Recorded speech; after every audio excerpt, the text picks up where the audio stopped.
win percentages of Overpass from the last 3 months indicate that the Gambit youngsters are the favorites on this map.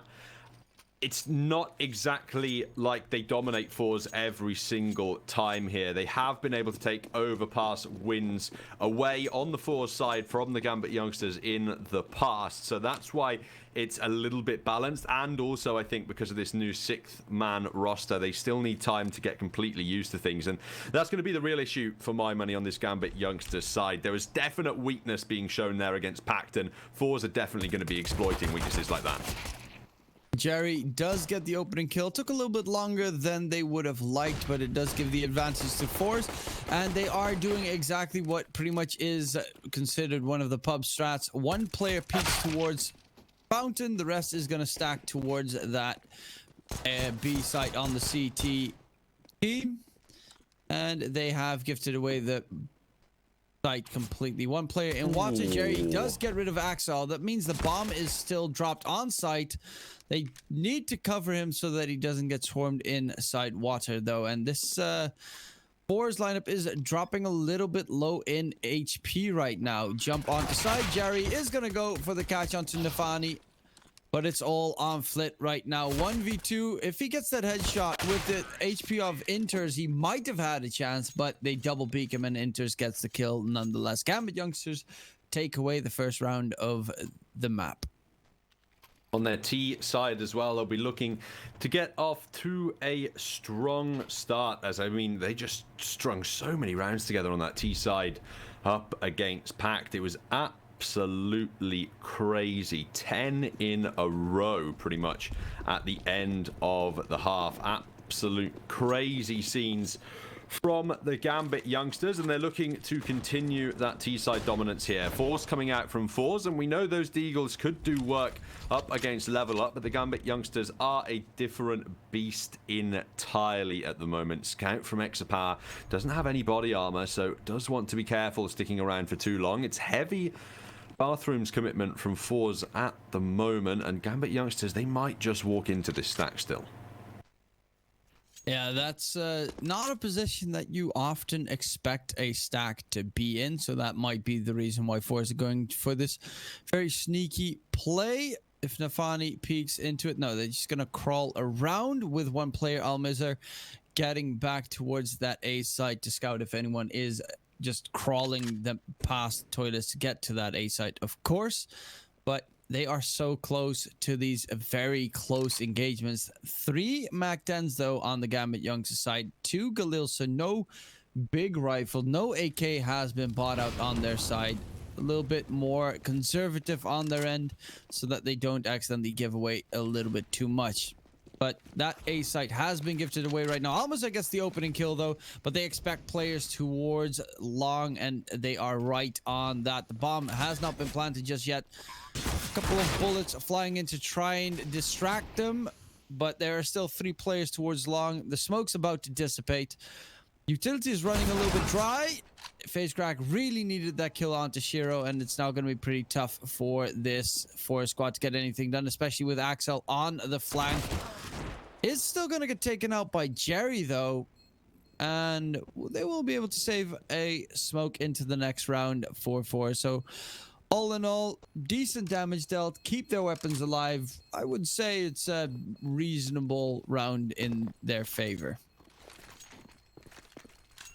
It's not too bad from FORZE. They'd have been hoping for the victory, but outside of that one, I suppose they will be content with saving these weapons forward and just taking down a couple of cheeky T's. Shouldn't be much investment going on around the weapons that are already on the board for FORZE. Exapower could get body armor if he wanted to, but I feel as though he wants to be saving up cash for that AWP in the next round rather than invest anything more into this one than he needs to. So there should be a fairly comfortable 3-0 conversion from the Gambit youngsters at the moment. The goal here for FORZE is to deal economic damage. If you can steal rifles away and force out some heavy reinvestment from the Gambit youngsters in the next round, that means when you get the guns out, you have a good chance of breaking their economy. Yeah, and that is their goal as well, but winning the round altogether, definitely still very doable with their weapons, getting themselves the opener on Nafani, who unfortunately gets caught out. This time they did go for the AK buys on the Gambit youngster squad, so they don't have that much money in their bank because of course they have to fully buy those AKs from scratch, and it is going to be the push towards the B site with one flanker in Hobbit still towards A. Long gets spotted out by Almazer, gets pretty heavily tagged actually, but they're going to fall back, and slowly but surely Gambit youngsters are crawling towards B. Unfortunately, FaceCrack only has a USP. He's trying to jiggle peek, see if he can spot anyone pushing forward. Jerry towards the B short area, but the rotations from A of FORZE are going to be pretty far away. It does seem that FORZE are ready for this push though. Don't think that oh, Jerry spotted ahead and immediately calls the rotation coming through. They're going to try and head forward. That's going to be the kill onto Jerry. Does he expect the player still towards water, though? He does not expect him on site inside the smoke, and it is going to be FaceCrack crawling past it, trying to get that USP kill, it seems. But a headshot is all he's going to get. Shiro on 1 HP. That is just unfortunate to the max. And now it's all on Almazer and ecstasy power with a little bit lackluster weaponry and HP on their side. Of course, it's doable. You just need a tag on Hobbit and Shiro and a headshot onto Inters. It is, I mean, it's doable, but it's pretty tough to do, especially with the bomb ticking down. Shots whiffing from Almazer. Peek out wide from ecstasy power, dealing some economic damage to this team, and it will be the bomb exploding. But if FORZE win the next round, Gambit youngsters, they should be broke. Shiro has quite a lot of cash left in the bank though, so he can drop that Galil and get an AK out on the board. Hobbit's going to have 3k still in the cash reserves at the end of this one, and Nafani receiving a drop. I think they would just about still be able to buy up into this next round, although now Hobbit has drained his cash reserves quite significantly more.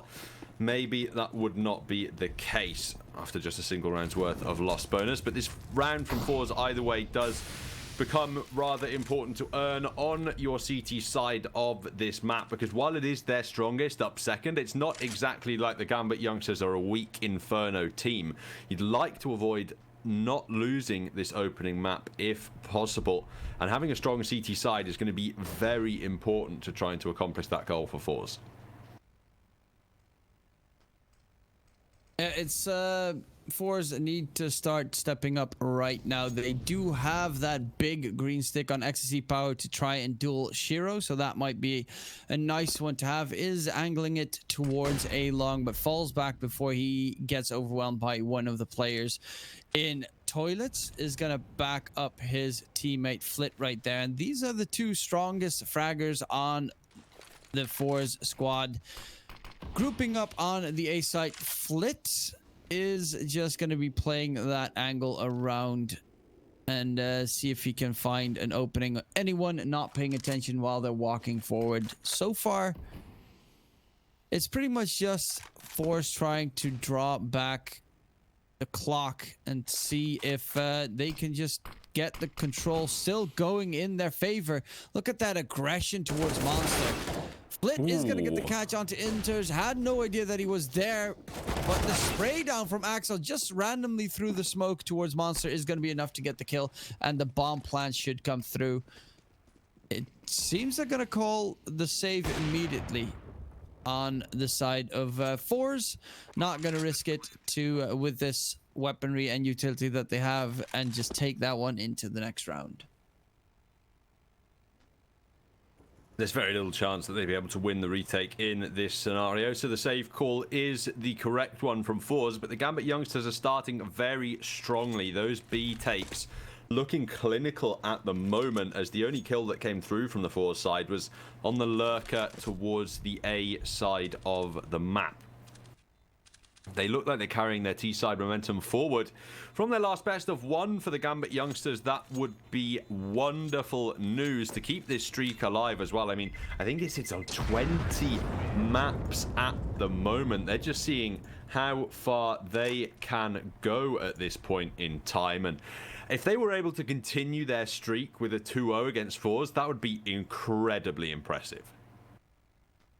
Yeah, it's I mean, just in general, as you're saying, it's ridiculous how many matches they've won. Even the last one, it never should have happened, but it still manages to come through. We're gonna see the timeout from FORZE. They are gonna benefit from the fact that they do have a 4 available, so use it quickly before it gets out of hand, which we see a lot of the time happen, where teams just don't want to call their timeout and they just get absolutely destroyed in the end because of it. Just a moment to relax, go over your game plan, see where your faults lie, and try to adjust accordingly is pretty much what you have to keep doing in the CSGO on the T or CT side. It doesn't matter. You just need to adjust in your decision making, and hopefully they will have discussed what they need to do, what they need to hold, how they need to play, maybe even go for like an aggressive peak with that ecstasy power op. He is heading towards connector slowly but surely. If he's gonna peek down below, Shiro is holding that angle down, so it is rather scary if he's gonna go for that aggressive peek. This duel might be dangerous, especially with top connector being pushed out as well. They are kind of stuck. Luckily, Flit gets himself the opener of the round. That Molly is going to push ecstasy power back, and Flit does not exactly know where all the T's are, so he can't really push out forward because there might be one already past him, but he does get taken out by Inters. Still ecstasy power inside connector with this op. Run boost out towards long. No one there to contest them, so it is going to be free real estate right there for the Gambit youngster squad of 4 versus 4, which normally does favor the T side ensues. Keeping Shiro in connector on that AWP could be a little bit of a blessing in disguise. He's not had much impact, but if anyone tries to rotate up through B short, he'll be able to cut that off very nicely. Exapower is about to get flanked from 2 angles at once, and he can't land the close range no scope. That's man advantage to Gambit youngsters now, and a very important player for FORZE has been dealt with. Axel secures a kill towards the B side of the map and is now telling his teammates that there are no more CT players defending this bomb site. They can bring the bomb in and secure that plant on B, and it's another round in which FORZE are unable to deny the Gambit youngsters entry to a bomb site. And yeah, that is a pretty painful round again for FORZE. The pause did not work out so far. Jerry gets himself 1 and 2 quick headshot in the end there, and will try and save his weaponry. Not upgrading to an AK just yet. Is hearing the steps from Axel and gets himself a 3rd. A lot of damage dealt, but Shiro with the op will clutch it out and get the final say in that round. 6-1-0 right now for Shiro. Gambit youngsters 5 rounds ahead. They do have enough for a buy onto the FORZE side. Not everyone's going to have the greatest buy. FaceCrack's a little bit low on funds, but I mean, I gave him a lot of props earlier, but he's still on 0 frags right now. Definitely one of the players that has not awoken just yet.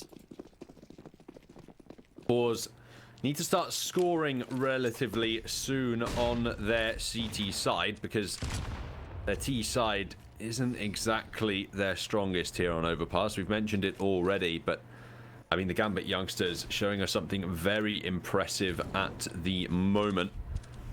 The utility deploy only finding scraps of damage onto either team. Inter's just below 80 health, and that's probably the more impactful damage found, right? Because those CT rifles now have a 1-tap headshot onto Inter's, whereas the AKs would just be taking down Flit immediately anyway. Long control slowly being garnered by the Gambit youngsters, and it's a double commitment in towards the early toilets angle from Exapower and Flit at the moment. Now, this can work out for the FORZE side, but they need Exapower to find this opening kill on the jiggle. He has found Inters. Now they can back away into the A bomb site with a firm man advantage here.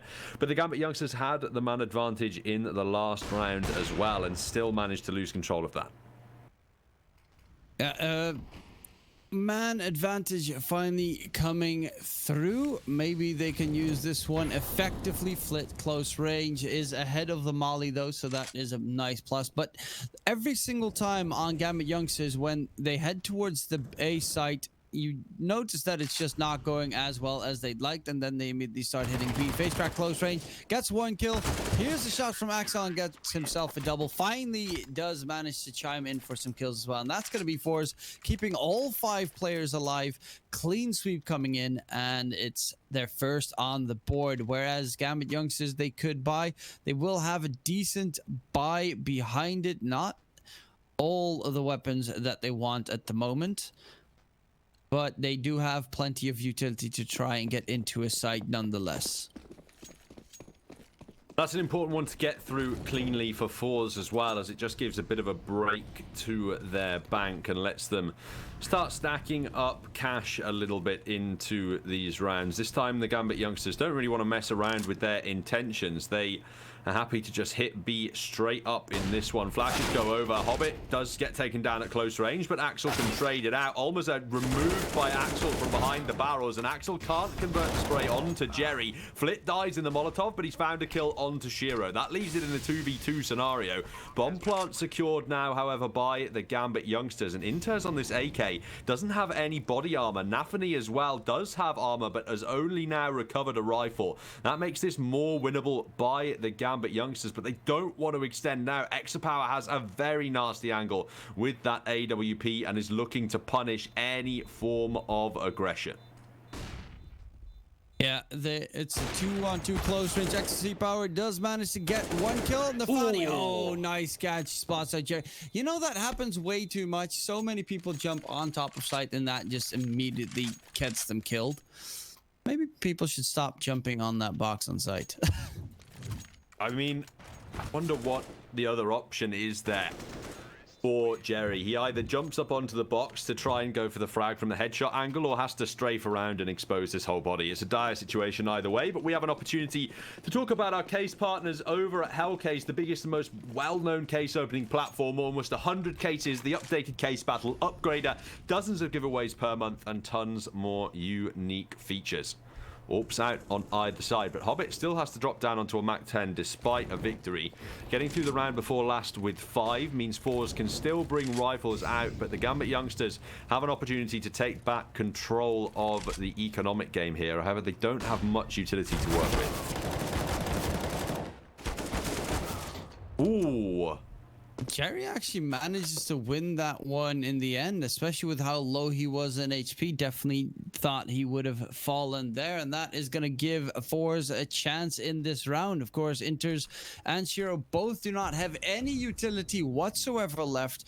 They lost 3 players, so a 2 versus 4 situation, but both sites only have 2 players on them, so it's very possible, very doable as well, that you just open it up right now. If you, for instance, would get that shot complete connection. I mean, Face Crack is tagged down to 10 HP. Jerry's down to 3.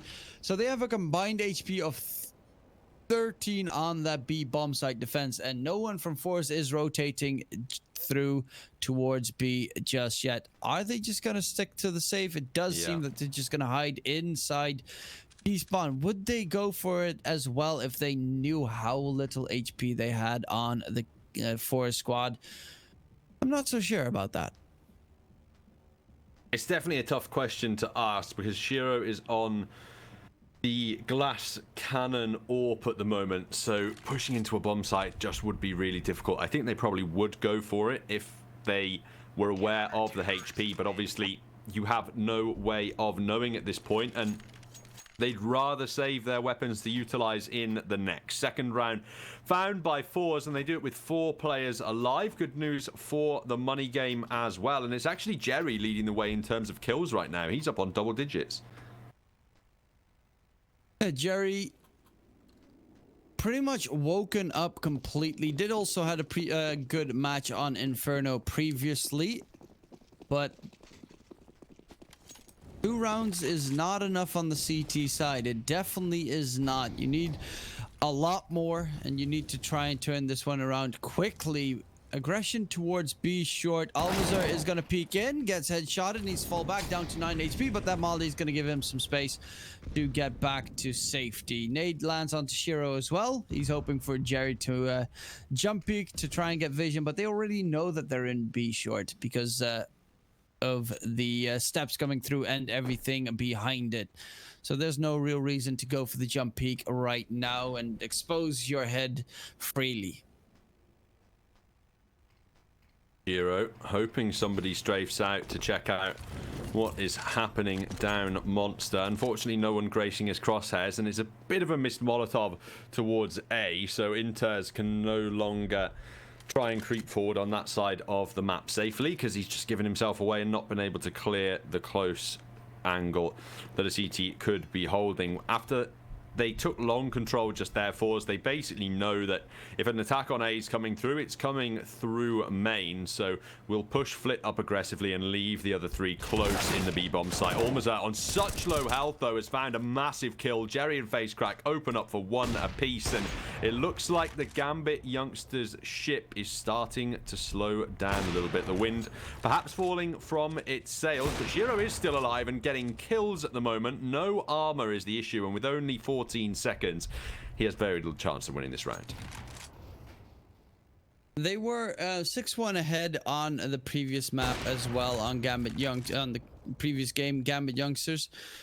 And Shiro, when the time is over, they're going to peek him, and he dies after time. That is just painful on top of it all. But yeah, Gambit youngsters, they were 6-1 ahead previous match against Pact, where they then turned it to a 14-6, well, deficit.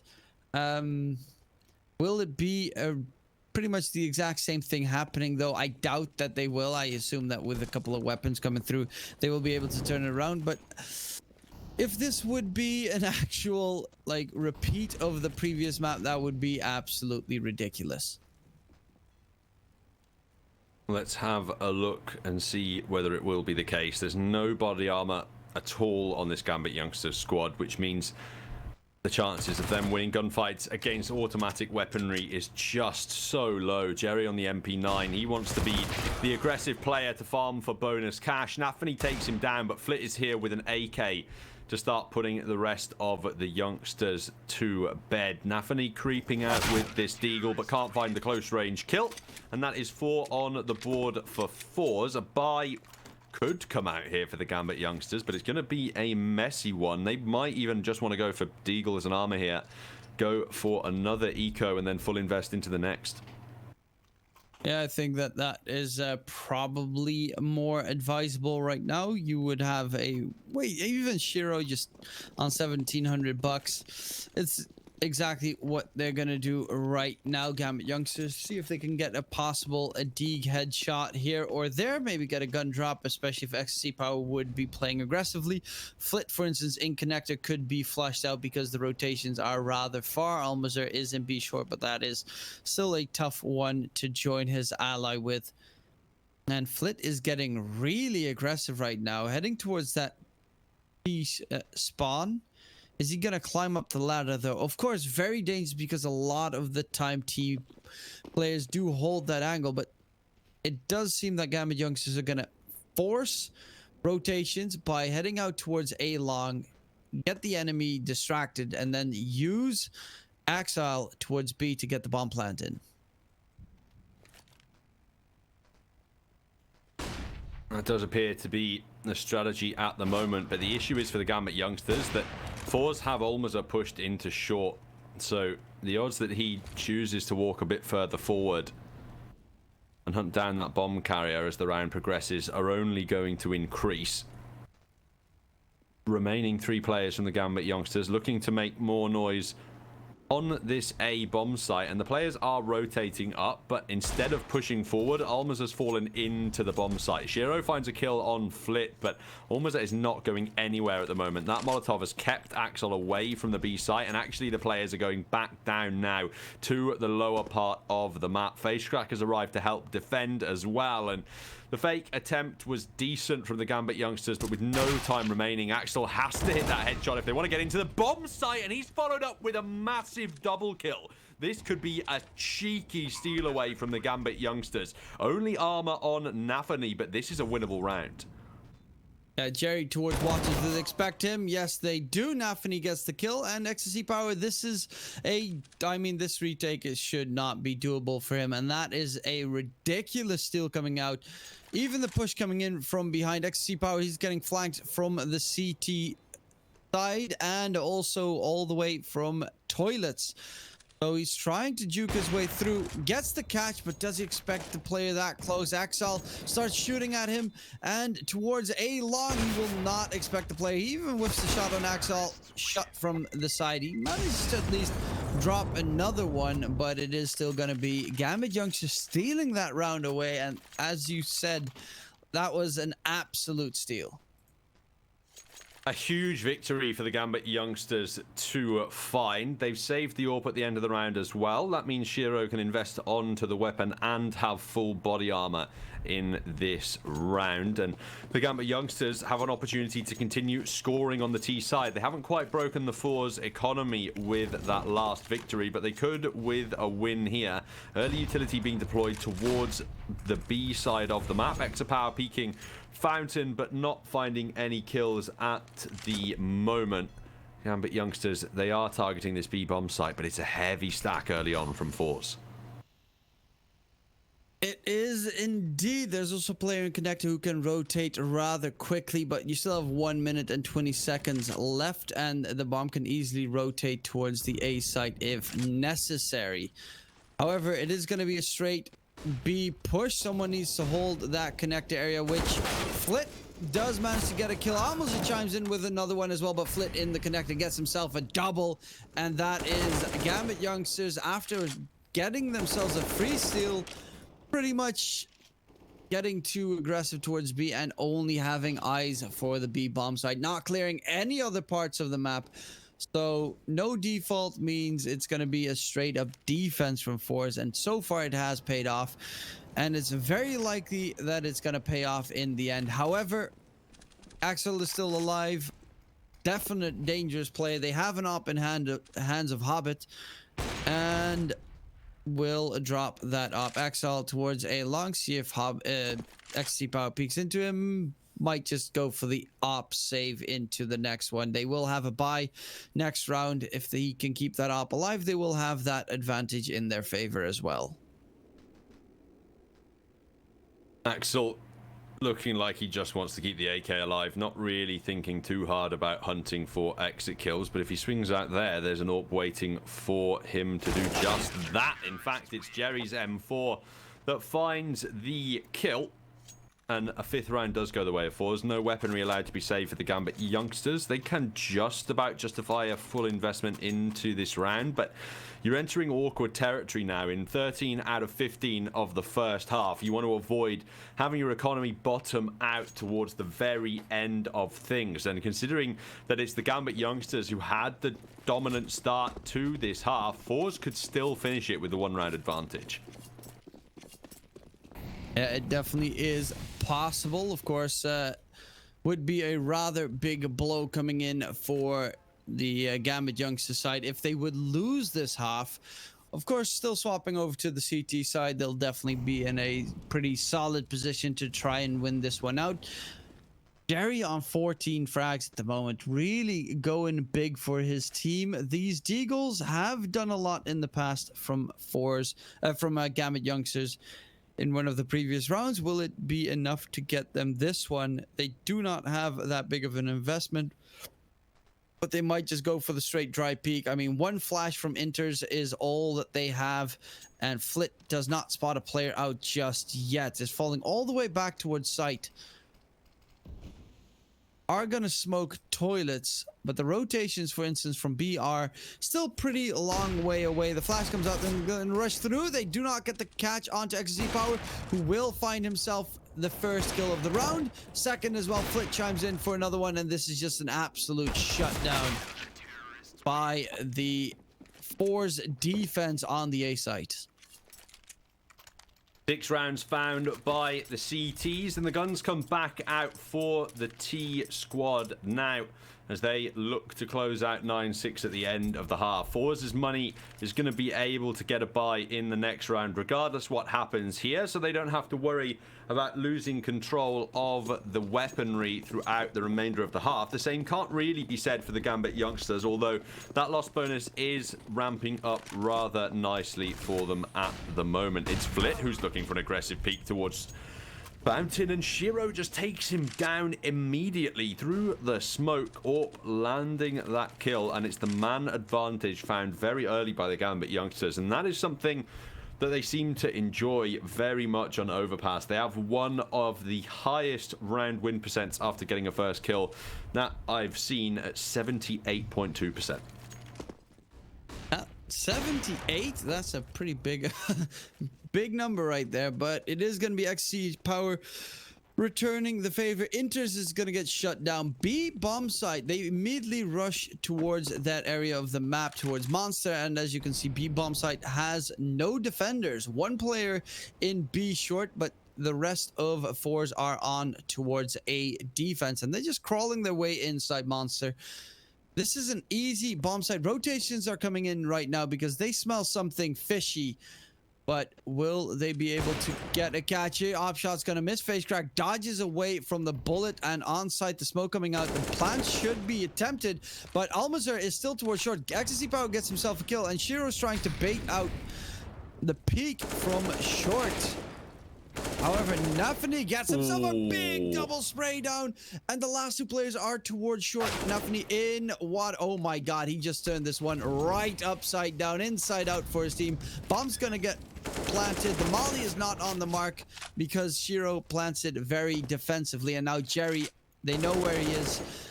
It's gonna be a very tough move from him. He does have all the kills in the world for his team, but can he still clutch this one out? Trying to make it into a 1v1 situation ×2 instead of peeking into a possible crossfire setup. And is going to peek out wide. Gets one. Expects the second in water. Shiro has the op in hand though, and does not expect Jerry to peek out wide. Has a kit on him, and that should be Jerry clutching it out for his team. 7-7. And what a massive round from both squads. Large individual plays from both Nafani and Jerry. You think Nafani's done the work there. Second kill is beautiful, but he finds that third. You expect it to be the total shutout, but Jerry, that timing is wonderful.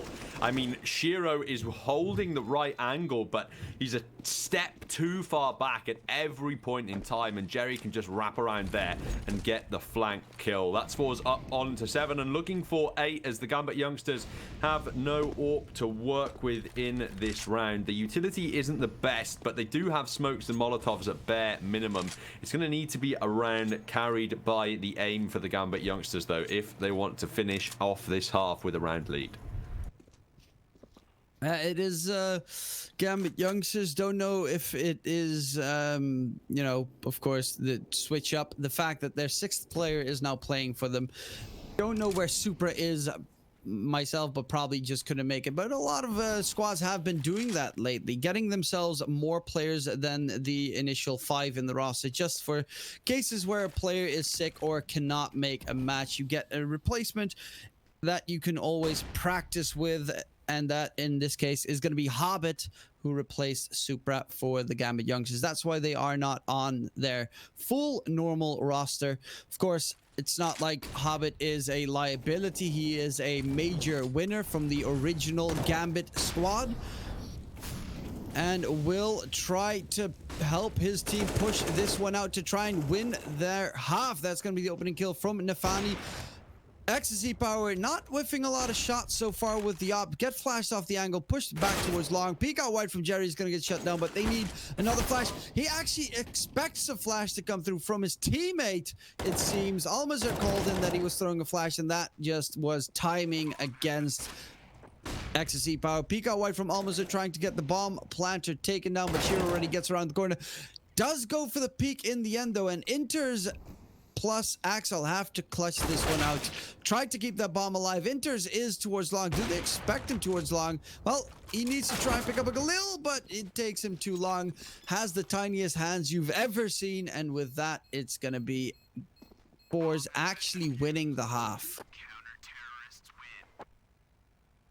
That is great work from the FORZE CT side to recover an incredibly strong opening scoreline from the GAMBIT youngsters. And in that last round, you said Hobbit isn't a liability, but on the scoreboard currently, he certainly is, only sitting at 2 kills. Obviously, there are factors that are going to contribute to that. He's not necessarily famous for being an in-game leader throughout his career, and that is the role he's taking up with a new GAMBIT youngsters squad here. So his focus is definitely going to be drawn away a little bit there, and I wouldn't be expecting to see the flashy major winning player that you might be used to for this GAMBIT youngsters side. Now, this is really interesting for my money, because despite being a round up at the end of the half, the odds have gone slightly more into the GAMBIT youngsters' favor from our partners over at LootBet. That has to be because FORZE are on their weaker T side now. Yeah, I'm expecting a good, solid defense from GAMBIT youngsters. Of course, the problem normally does lie when you have a substitute that your defense usually is weaker than your offense, because of course the rotations and callouts are a little bit different. But with the fact that he is a solid 6th addition to your roster, that shouldn't be too much of an issue here. Does call one rotation back. They went for the 1 player towards A, 4 towards B. Gamble at the beginning, but look at that. A long, big aggression. 1 smoke, 1 flash, and they just straight up charge. Will be coming through close range toilets. It is going to be XC power taken down. A man advantage coming out from GAMBIT youngsters. Smoke out towards long, and they can just get close to those USPs, flash themselves through, and just rush out on that A bomb site. And that's their plan. FaceRec getting the kill in return. It's going to be a 3 versus 3 situation, but Nefany is down to 9 HP. Bomb is planted. They do have a kit and a flash available on the GAMBIT youngsters side, but they're all peeking the same angle. Shiro's the last man standing. Needs to get those headshots to come through. Does have body armor and a flash and a kit and a dream right now. Has to go big for his team, because you want to win this one, especially trying to bait out the peak. But the time is ticking down. The next one will have to be a stick, pretty much. Yeah. And that is where Flit peeks him and shoots him down. An easy kill for Flit in the end. And that is going to be FORZE taking the pistol, and GAMBIT youngsters. That one, now it's starting to get a little bit scary for them. Of course, the T side can definitely overwhelm the CT side, especially if you just don't get your economy rolling. FORZE now 9-7 in the lead after Flit plays that 1v1 perfectly. The GAMBIT youngsters not messing around though, and they are bringing pistols and armor straight away into the second round. FORZE to try and deny any kind of a T-side round streak going the way of their opponents. Exapower has made a very interesting call to stick down onto a P250 here in order to build cash for an AWP in the next round. Up against a FORZE, that can be a very dangerous decision. The strategy is obviously keep him with the bomb in hand, and then hopefully he's going to be able to run over a player who falls down early on the entry kills and recover their rifle instead. Hobbit just peeking towards B, does take some damage, but can communicate that there are players down Monster. That is going to prompt Nefany to go to a quick rotationary position and eventually look to commit utility down in towards the B-bomb site. They go for the deep monster smoke actually, but FORZE, they've already bailed out towards the A-bomb site now. GAMBIT youngsters seem to have a great read on this though. They've gone straight back up themselves. Yeah, it's going to be a massive defensive round for GAMBIT youngsters. These angles on the A bomb site, very scared to walk in to Deagles right now. CZ close range from Shiro as well. Flash comes out, so that at least gets them the opening kill, but it gets traded out immediately. The tab's coming out. Flit, he has absolutely no idea where he needs to shoot, and it is a 2 versus 2, but a lot of damage dealt to Hobbit, and Shiro even tagged a little bit. It's going for the peak. Only peeking his head right now. Hobbit is done, and Shiro on site. Jerry hears the steps. Here's the CZ, and actually Shiro got pretty close there, but unfortunately Gambit youngsters are not able to convert it, and with that it's going to be FORZE on double digits. Gambit youngsters on an eco coming through, and that should probably be FORZE 11-7. It's not over for the Gambit youngsters, but it's starting to get dangerous on Overpass. With Inferno as the second map, they might be starting to worry in the series, but perhaps they're thinking more about their precious win streak at the moment, as it could fall apart if FORZE claim victory on Overpass here. They've got 3 Mac 10s out anticipating the anti-eco, and it's the correct anticipation from FORZE and the correct bomb site to be selected as well. No players defending it from Gambit youngsters as they all stack up outside connector. Should be the free 11th that we're expecting for this T side, and the Gambit youngsters now look to start winning CT rounds with a full gun round in the next. That was a pretty well, yeah, just done round. It's not like they'll get much out of it just feeding their heads into the Mac 10s. Maybe see if they can get an exit kit frag. But honestly, it doesn't matter too much at this point. You just don't want to give extra money to the FORZE lineup either. Look at this, just playing the train game. Might face up against Jerry. I think Jerry is in connector. Actually, oh no, they're just all grouped up towards the ABC area, and that's not going to be any damage dealt this round. You don't see that often that a round is over with all 5 alive. All 10 even. Just throughout either side, no players falling, I don't believe, in that instance. And well, it was a rather peaceful round, all things considered. No blood shed whatsoever, but this is where things get important now for the Gambit youngsters. AWP out in the hands of Shiro, M4's elsewhere. Shiro is going to be feeling the pressure. He knows he needs to go big with that sniper rifle, and the Gambit youngsters know that the fragging is slightly deficient for them at the moment. FORZE really are starting to pull away, statistically speaking, in terms of kills at the moment, with Almaza backing up Jerry on 17 and 18 kills apiece. The Gambit youngsters now, if they lose this, it's probably going to be 13-7 with an eco on the way. They really want to avoid that scoreline, but they've been in dire situations already today on Overpass and still managed to pull off the comebacks. Shiro with the CT sided op doesn't have to deal with an offensive opper right now.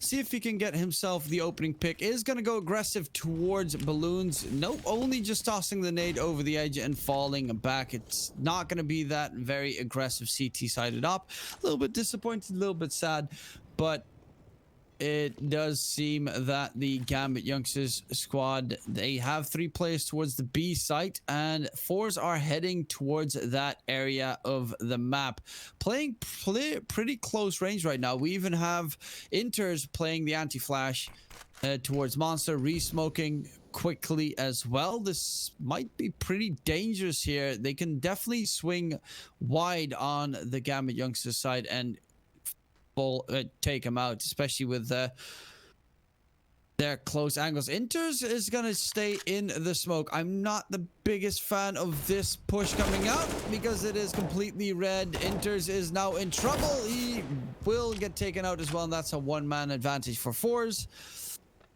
A little bit greedy, a little bit reckless, dangerous right there, especially with not having any intel on the map what the FORZE squad is doing right now. Opshot's gonna whiff, and the B bomb site has been gifted away. Nafani gets only 1, and Axel all the way on the CT area will not get much done at the end of the round. It's probably just gonna try and pick up the op, but it's gonna be very tough to try and secure that one for his team.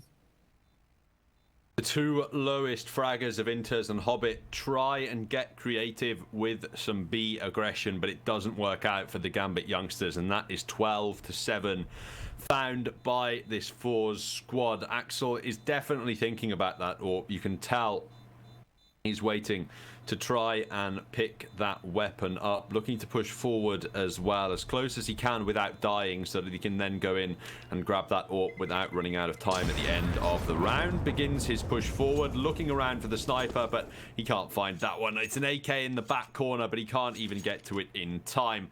The GAMBIT youngsters now, this is a very tough call to make. Axel has one rifle on the board, could drop a FAMAS, and you could get SMGs out, but it wouldn't be the best buy in the world, and they would rather use pistols and armor. Let FORZE up to that 13th and buy up when they have all the weaponry available.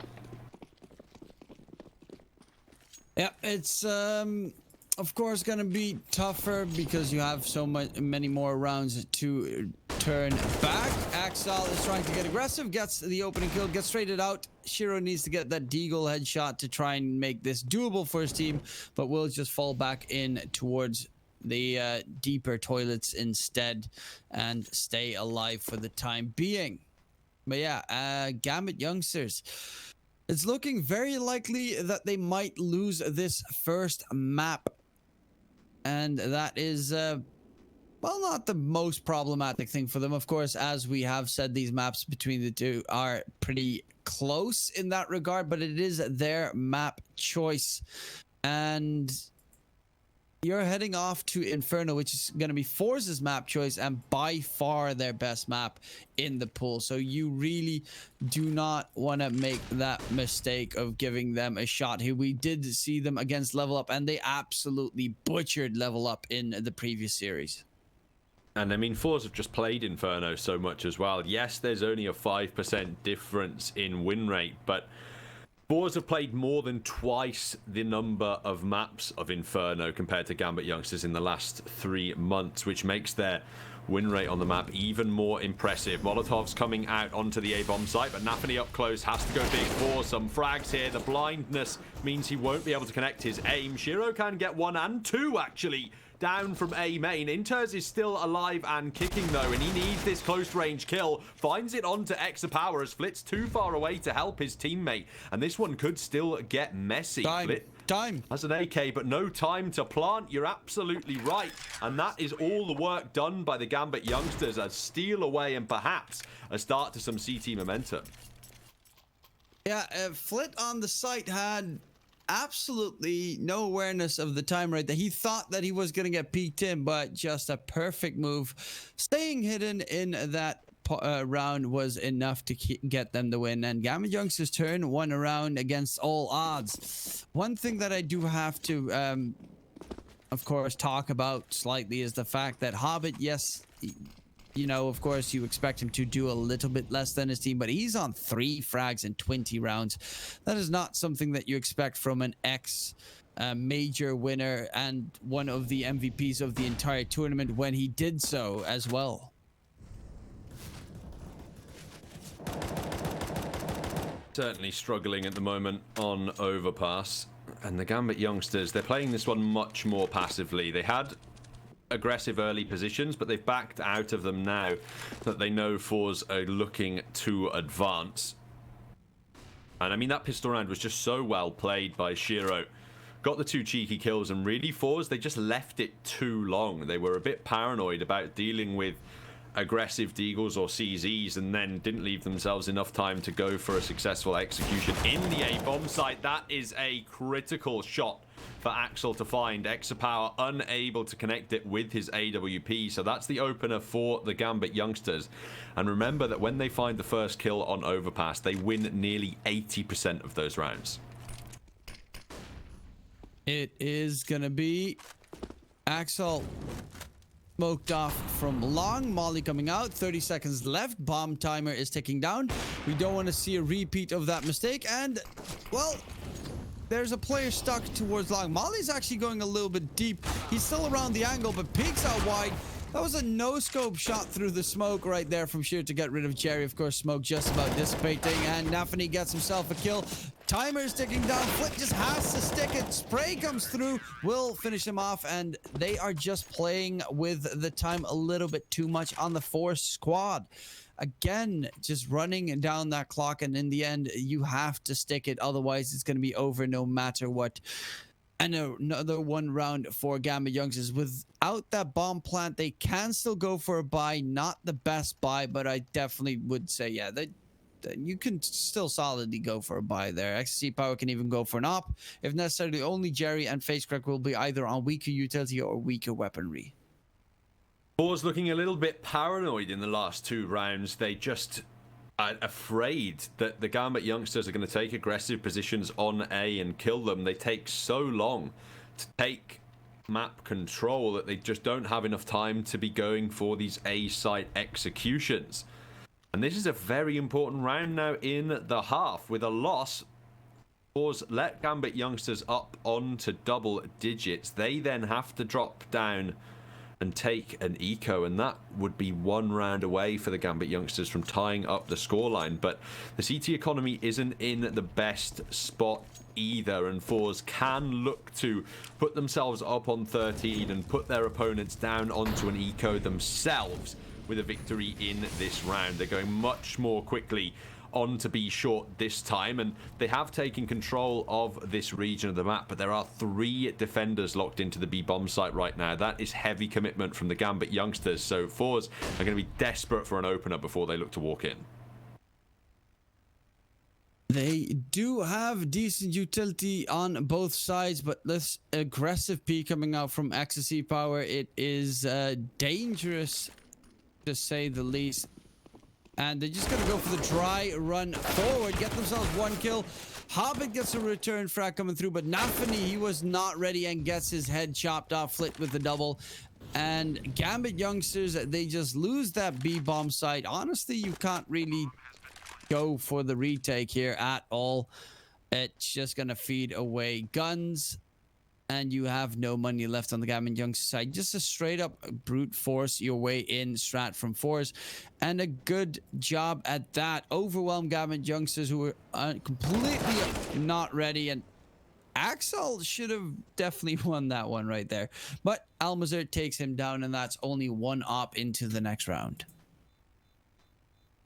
Shiro's going to have to do a lot of work with it if they want to stop FORZE getting up onto 14 as well. The rest of the Gambit Youngsters, with the loss bonus coming through, they're not going to have enough to work with to really justify a full investment. And the amount of money that Shiro has in the bank, they probably just want to save up for the next round when their buy would be so much more comfortable. A couple of pistols, maybe some scraps of body armor if the Gambit Youngsters want it. That is going to be the style of investment that comes through from them to support this AWP, but they really do need some big plays here to deny 14 for FORZE. As long as they manage the time properly on the FORZE side of things, they should be able to come out on top of this round. However, quite famously, in the last few, hitting this A bomb site has taken a few seconds too long for the FORZE Scott. Nice opener there, though, for Gambit Youngsters, opening the squeaky door for him so that Shiro can get the op shot in. But they now know where the op is, and immediately Shiro rotates towards the A site because, well, he's trying to surprise them right there. Smoke comes out as well to try and help out Hobbit. But Hobbit's just going to get his head chewed right off. Nefani has an AK as well. Shiro with the op is getting aggressive, but does not expect the player in long A, and the round is over. It's going to be another save from Gambit Youngsters into the next round, and that is 14-9, which they have shown that they can come back from 14 in the previous series, but can they do it 2 times in a row? Well, it would be a much easier comeback for the Gambit Youngsters to try and pull off against FORZE in terms of scoreline, not in terms of strength of their opponents, however. And this time they're on the CT side rather than the T side of things. A full buy coming out in the next. That much is confirmed, and they should be able to hold on to this rifle in the hands of Nafani. No one really pushing into connector to hunt him down just yet. I mean, FaceCrack's certainly thinking about it, but Nafani tucked all the way in the back lines with that AK, so it's very unlikely that he will be picked off. Weapon save forward into the next round then. Shiro straight away investing into that AWP AWP, all the rifles coming out for the Gambit youngsters. This is it. They have to win this round and the next one as well, because the FORZE economy can certainly justify another purchase. Yeah, FORZE, they've got money for days on their side. They just need 2 more rounds to secure their map pick and get a nice advantage. The Gambit youngsters map pick and get an advantage going into their own map pick. It is going to be a quick execute towards the B side, and this is pretty much again what you always say. Yeah. They just need that little bit more, go for the immediate heavy rush and just get annihilated, because they are not aware of the fact that the enemy team has just in general guns and brains. I mean, the logic behind it is fairly simple, right? Try and catch your opponents off guard and steal that 15th round away when they're not ready. But the issue is that that strategy has been used so much in the online meta that literally everybody is expecting it. In rounds like this, especially on overpass, you're going to almost always see an early stack in the B bomb site, because the rush is just so likely to come through from the T side at this point in time. The players, they just don't quite have the patience. They don't quite seem able to keep things at the pace they need to be on the T side and close things out in a fairly standard manner. Instead, they try and switch things up, and it very rarely works out in recent memory at bare minimum. But the money is still there for FORZE. The guns can still come out, and the Gambit youngsters have a chance with their weaponry to stay alive on their pick. Yeah, it is going to be still a tough one for Gambit youngsters to overcome. Of course, FORZE could, with a bomb plant, probably still not get a solid buy-in into the next, especially with Almazer and ecstasy power so low in funds. Face crack in connector will get the opening kill.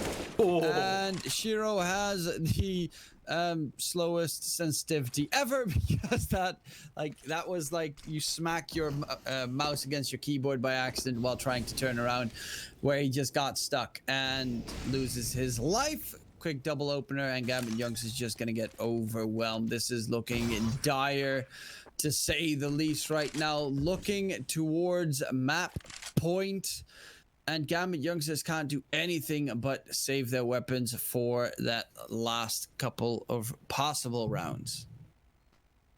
Could this be it? Could the dream be over for the Gambit youngsters? Their 20 map win streak flashing before their eyes at the moment, as one of the strongest teams in this Malta Vibes Cup has them at map point and needing 5 consecutive rounds in order to force overtime. With these saved rifles, they can have a relatively comfortable buy in the next round. Actually, Nafani can even drop an AWP onto Shiro, so they can certainly contest the upcoming round against FORZE. The problem, though, is that the cash is still built up on the T side. There is still buys left in the bank, and that means that the Gambit youngsters need to get an incredibly long streak of rounds together, because there's just not going to be many ecos coming through from this FORZE side. No, don't really think that they will have to go for a solid eco at all anyway, until well, for the rest of the map. Even if they would lose, they would probably just keep buying deagles and armor for a couple of rounds, with how spread their money is at the moment. But yeah, Gambit youngsters keep getting caught with their pants down half of these engagements. Just one player brute forcing their way in, and the entirety of their defense unaware of what is going on exactly. They are grouping up on the FORZE lineup and heading out towards a toilets right now. Of course, don't want to face that Shiro op just yet. You've got utility on the side of FORZE to try and flush him out.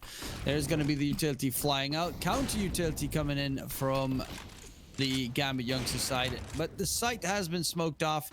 They should be able to get close to sight. Axel is still towards long though, but he's gonna get attempted to be peaked. Nafany actually sprays him through the smoke, and that's a man advantage right now for Gambit youngsters. Bomb needs to get planted. There is one towards Struck. Nafany's gonna get mollied off, pushes forward, but does not expect face crack on that angle. But luckily, Shiro with the double coming in on that defense, and it's all on ecstasy power with the op. They just did not manage to get the bomb plant in, and it seems Gambit youngsters stay alive yet again. Another heavily stacked bomb site for the Gambit youngsters and another successfully defended round, but they need to avoid it being another round found in isolation. Otherwise, FORZE are going to win this one with a 16-11. Cash still on the board, and extra power far enough away that he should be able to survive with this AWP. So the buy, of course, it's coming back out, and probably going to be a one coming through in the next round as well. Full investment by the looks of things, as Split has 2k left in the bank after a full purchase. Jerry will have a very similar amount of money left over. Exapower's above 3k and face track on 25. Yeah, there's definitely going to be weaponry on the board for FORZE regardless of a loss in this one as well, and that makes things slightly dangerous for the Gambit youngsters still. Yeah, it's even after this one, only player on the side of FORZE that does not have money for a full buy would be Almazer. So they could possibly force up in that one as well. If they lose this one, it's 15-12. Then they force that one up. That is 15-13. Then they eco the 13. Then it's 15-4. Yeah, they should definitely get that one done as well. Possibly. I might just be completely off on my math there, by the way, just so you know. But yeah, it's going to be that A execute again coming through. Smoke's flying in. Shiro with the op on side. Tosses Molly peek out. White Axel gets himself the opening kill. Another flash coming through, and great flashes coming out. Axel, I mean, this is the moment where you need to go big. Jerry catches him out. Will chop his head off, but it's all on Jerry. 1v4. 1v3 all of a sudden with Nafany feeding his life away, but he is one bullet away from dying, and Shiro does shut him down. And now Gambit youngsters only need 3 for OT. They're starting to come alive on the CT side of this map, and they were able to force things actually to the 16-14 victory against Pac. Pac never managed to get up on to map point, but there is a full buy coming through from FORZE, and this is where they start to sweat a little bit. With a loss, it would be just 2 wins necessary for the Gambit youngsters, and one of those rounds is going to be a pistol buy coming out from FORZE at that point. In the last round, Shiro was ready for that boost. This time, Nafany was not, but he avoids being picked off either way. A nice attempt for FORZE at the start of the round, but without a kill, that boost just costs them 30 seconds. That sometimes those seconds have been very vital for FORZE when they're attacking the A-bomb site.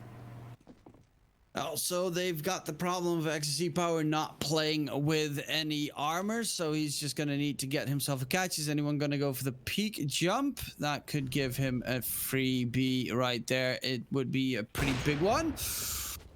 Does get a tag, it seems, on XL, but unfortunately no real shot in. Shiro towards long is going to get the catch onto ecstasy power in return, though, but they now know that the opera is towards long A, and the rifler towards side. Nafany takes some damage. It's going to be Axel chiming in as well. When they needed, Axel really started stepping it up, but these A rounds have just been going disastrous in a row. 3 rounds, it seems that they've lost where they attempted to go for that A side push. And I assume that their last one is going to probably be B because, well, they really need to work on their A strats.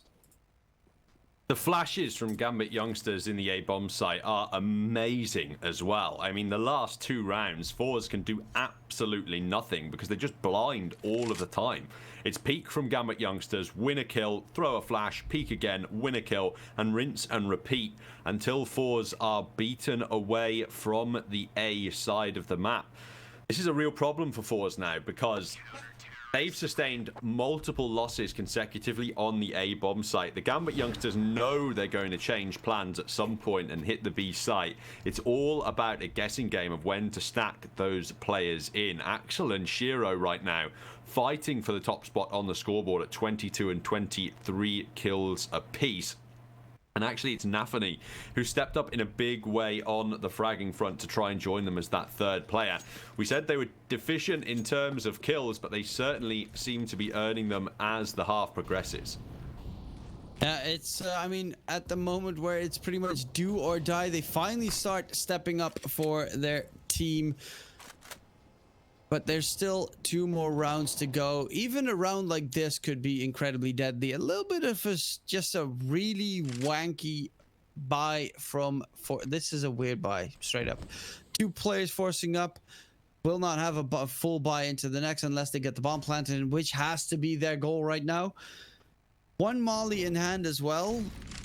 I mean, this is just looking like a brute force might pay off, but no one, luckily enough, is paying that, looking at that direction, and it is going to be Inters towards barrels, getting peaked by 3. Don't tell me that this weird-ass buy is going to be the one that seals the deal for Gambit. That would be sad to boot. Shiro does get the catch on ecstasy power, and now it's all on Almazar and Face Crack to try and defend that bomb plant. But Almazar peeks out wide, and it is the 2 best players of Gambit youngsters right now who are still left, grouping up together, trying to play the buddy system. But do they expect Face Crack on site? Oh, Shiro with the op, swaps to the pistol. Jiggle P coming through. And Face Crack got just a little bit too spooked. Does he have enough time? It's getting very close. It is on the mark. Is it there? It is not. Oh. It is FORZE still clutching it out in the end with the wonkiest buy out there. And they managed to take the map from Gambit youngsters. What a finale we just witnessed. A way to win it out as well. That is absolute insanity. They win the round by virtue of time in that retake, and that is excellent work from the FORZE side to be able to hold on to that one and to be able to steal away their opponent's map pick. We now head into FORZE's best map by far for our second of the series, and we'll have to see whether they can finish things off in a 2-0 very shortly. Don't go anywhere, ladies and gentlemen. We'll be right back after this quick break.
Nice shot.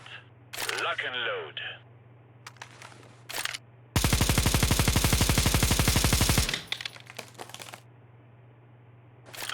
Wow, very good. Let me show you how it is done.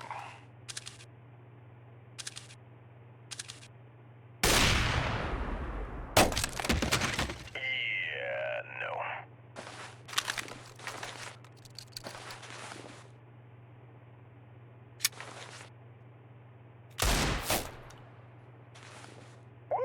Damn! That was one of the best tickle fights I've been to.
Hello everyone and welcome back to Malta Vibes, brought to you by Gaming Malta, a home of gaming excellence. It was a very close affair there on Overpass, but FORZE have crushed the dreams of Gambit youngsters. The win streak has been reset.